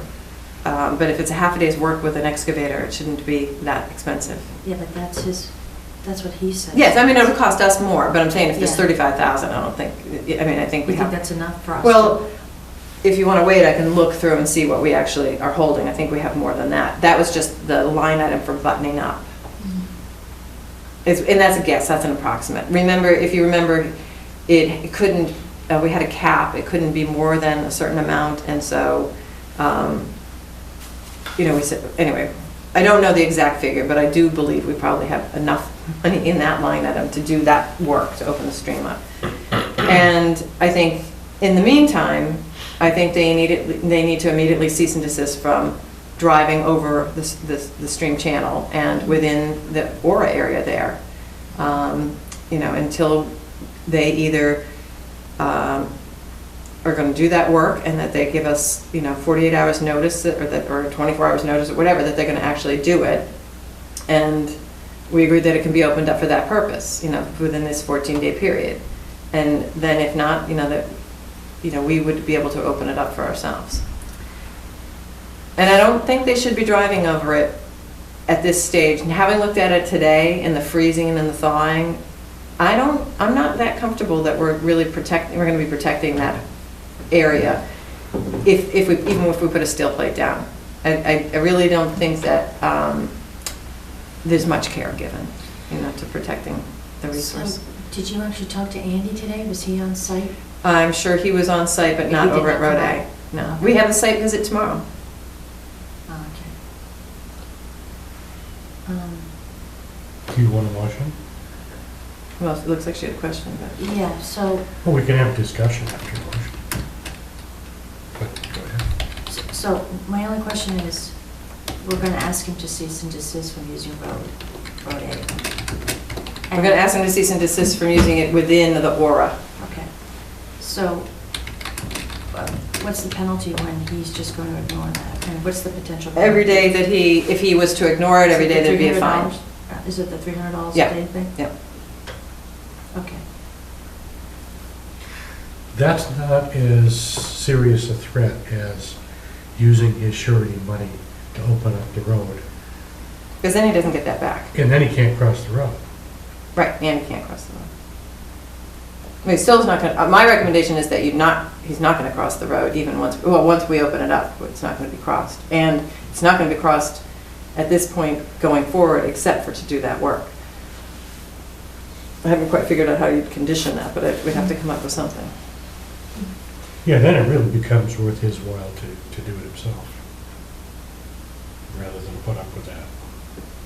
He would call you, give you 24 hours notice, do the work, and then the surety we don't retain the surety to do the work. No, we would still retain the surety because it's a buttoning up surety, so Okay. it still goes on for that phase of the project. Okay.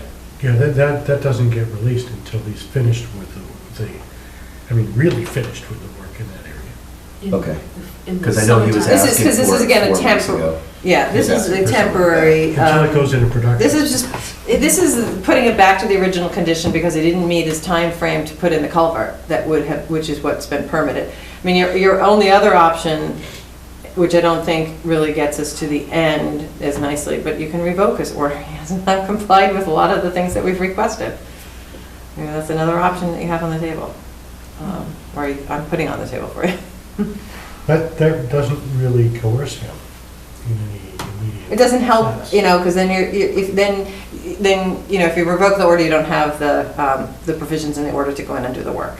Right. So it doesn't help you from that end. Right. And I think that's the end game, is to get the stream channel open at this point. Sure. I mean, that's our only objective Right. Well, and to protect it once you've opened it. Yes. I think that's the other part.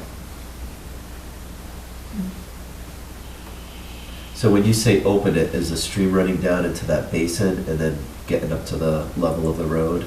here. He put a road across a stream Yeah, and yeah. blocked it. But when you say open it, was it being redirected? And it's not being redirected, we'd be bring it to its original condition, so. So it would just the go right over the road. Well, what we discussed with him last time is that he'd be putting stones in it that he'd taken out from the original stream crossing. Yeah. Because he was supposed to use that kind of stone anyway when they put in the culvert, you know? And so he supposedly has that on site. But we didn't want like riprap in it, you know, we wanted a cobbled stone, like the original stream. But he's also going to take it out. Yeah, right. Yeah. Move that part. So it's, right now, you've got an area up here, and you've got an area below here, and in between, he's driving. Yeah, and then And he so- had the 2 pipes that were. Yeah, we're not doing the pipes. Oh. We're opening up the stream. The pipes go away. It's just bringing the stream back to it, to Because he a didn't channel. ran out of time to implement the pipe plan. Oh, okay. Well, He he never didn't- really got final approval on the plan. He didn't answer all our questions Yeah. about it, and we Yeah. weren't sure it was good enough anyway. Yeah, okay.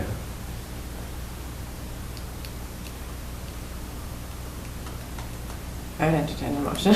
Okay? No, I'm not the chair. I'd like to make, this is the first motion I've ever made of this import. I'd like to make a motion. Do you want to see the order and the conditions that speak to the time period? That might just be If better you for think you. it would be helpful. I think it might be. You have a site visit tomorrow? Yeah, there's the town planner has a weekly Right. construction meeting, and that's tomorrow. In addition to that, Carol and I met up there. Today. 11:15 today, and just checked it out. It's Sunday morning, we kind of look, if we're gonna go to Webb on Sunday morning, We could all do that. for those of us who haven't really seen it, is that possible? Sure, I know members of the commission have the right to visit the Would site you be interested in it? the- where we have orders of conditions. 20-minute, I could do a Sunday while my wife and kids are at church. right, because 8:30 might run into 10. That's 8:30 That's- a.m. Yeah, Yeah. but I don't think that shouldn't take more than half an hour. Yeah, right. So. Now, 11 I've o'clock, seen it. You could take a ride over there if you Of wanted. course, Yeah. the rest of you don't know where it actually is, but It'd be great to put it in Sunday perspective. is my wife's birthday, and it ends in a 0. And so It's a big one. it's a big one. Yeah. We've got people coming from all We'll parts do of it the another country. time, but,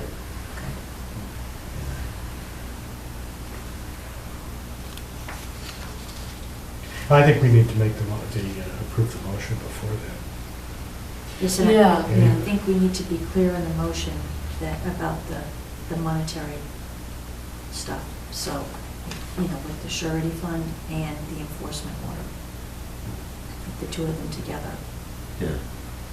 He hates enforcement orders. He gets upset by it, so I think he'll pay attention to it. Well, And so that's what we need him to do. the most powerful part of this is if he doesn't act within 14 days, we're going to dig Take up that this money, road dig it up. with his money. Right. And Okay, then so everything- his is a little different than the 14 days that we have in this other standard ones. The commission may draw, this is talking about the bond.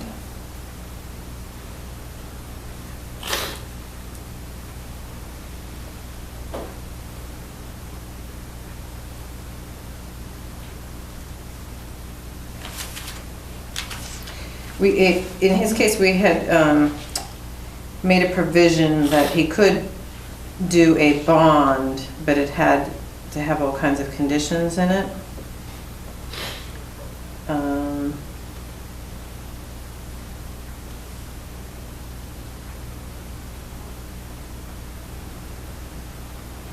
I guess what I would say, since it's late and I'm not putting my finger on it in the same, like his is just a little bit different type of order, is that that's a reasonable period of time to say that, whether it's in the order specifically that says it, that we're saying now within 14 days, we're going to draw on it. So it's giving him a reasonable period of time to get the work done. We've already given him a reasonable period of time, but now Yeah. it's giving him that period that says, that we'll draw on the surety. Does that make sense? Yes. Okay, so.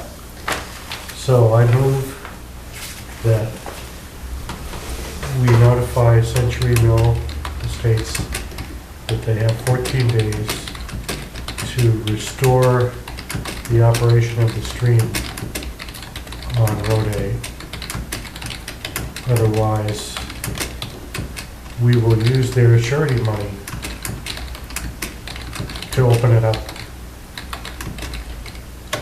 by contracting to a third party.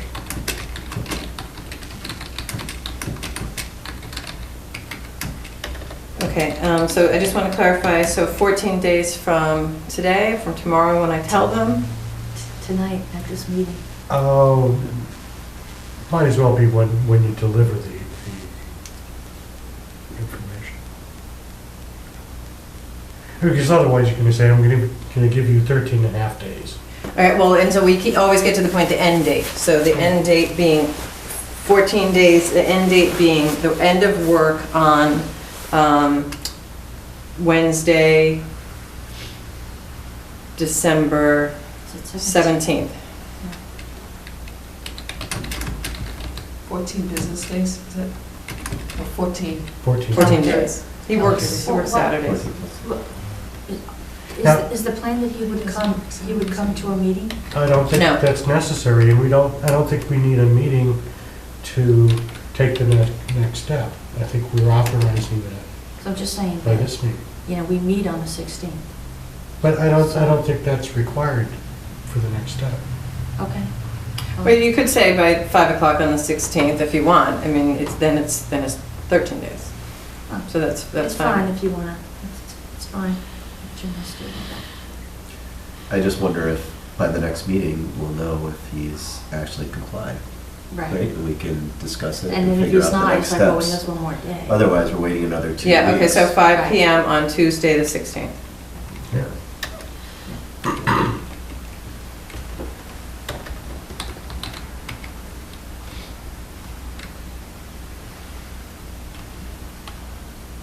So why don't, instead of saying the days, why don't we just say until Tuesday at 5 PM, okay?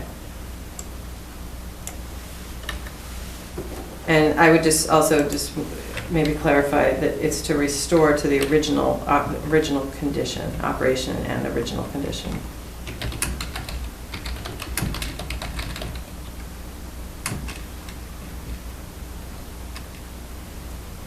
Second? We say original condition or original effectiveness? Okay, It you doesn't could say have- original effectiveness. Yeah, because it doesn't have to be put back the way it Mhm. was. It just has to work the same. Right. Well, what about the enforcement order part? Is Well, that- do you want to do that as a separate one, maybe? Okay, fine. So, So we need a second. second. All in favor? Aye. Motion passes. Unanimously. Okay. So what was your thought on the enforcement order then? So if after December 16th? My It's recommendation was an immediate one, that we Okay. issue a cease and desist on the road, on that, within the aura and crossing the stream. Effective today? Would it be effective tomorrow, because I haven't drafted Okay, it? fine. I mean, I'll have you sign it, but. Okay.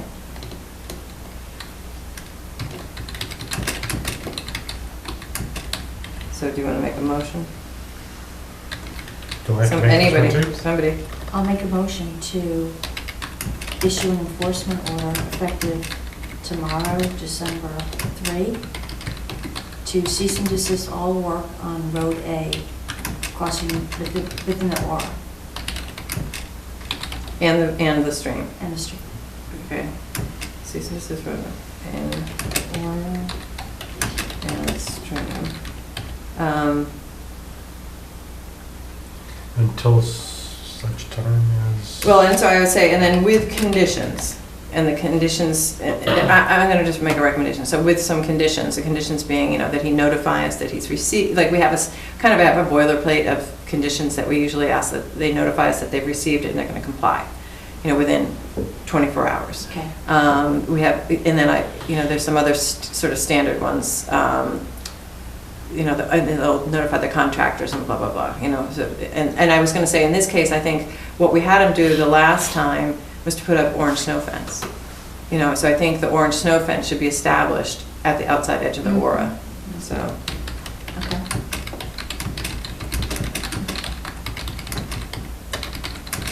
And that it can only be opened and accessed after notice to the commission. Right. Do you want it written notice to the commission, maybe? Yeah.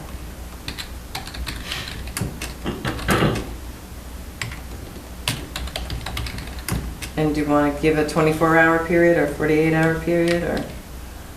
48 hours.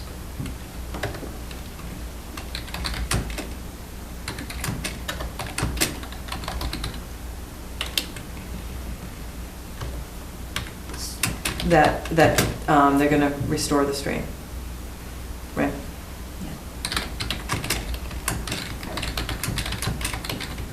Okay. Okay, second? Second. All those in favor? Aye. Aye. Okay, Motion passes. excellent. Excellent job. All right. So I will try to get that drafted. We're meeting at 1 tomorrow and hand it to them. So, Oh, can you sign it, actually? I have just the blank you're forms. not, I mean, you're not going alone, right? Don's gonna go with you, or? Right. Okay. Because I think you're gonna need back. Jim's gonna go. Yeah. Okay. Okay, good. So I just made, just the signature page, just copies under the bylaw and under the Wetlands Act.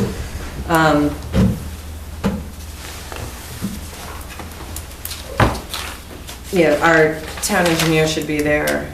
Both of them? 2 Yep, pages? because one's under the bylaw, one's under that Wetlands Act.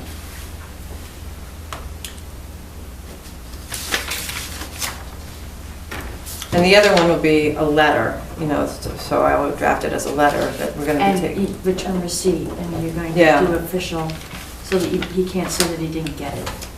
Yeah. But I think I'll give him a hard copy, I mean, I'll give him a copy while we're there, but I'll put it in the mail to him and to Alan. Yep.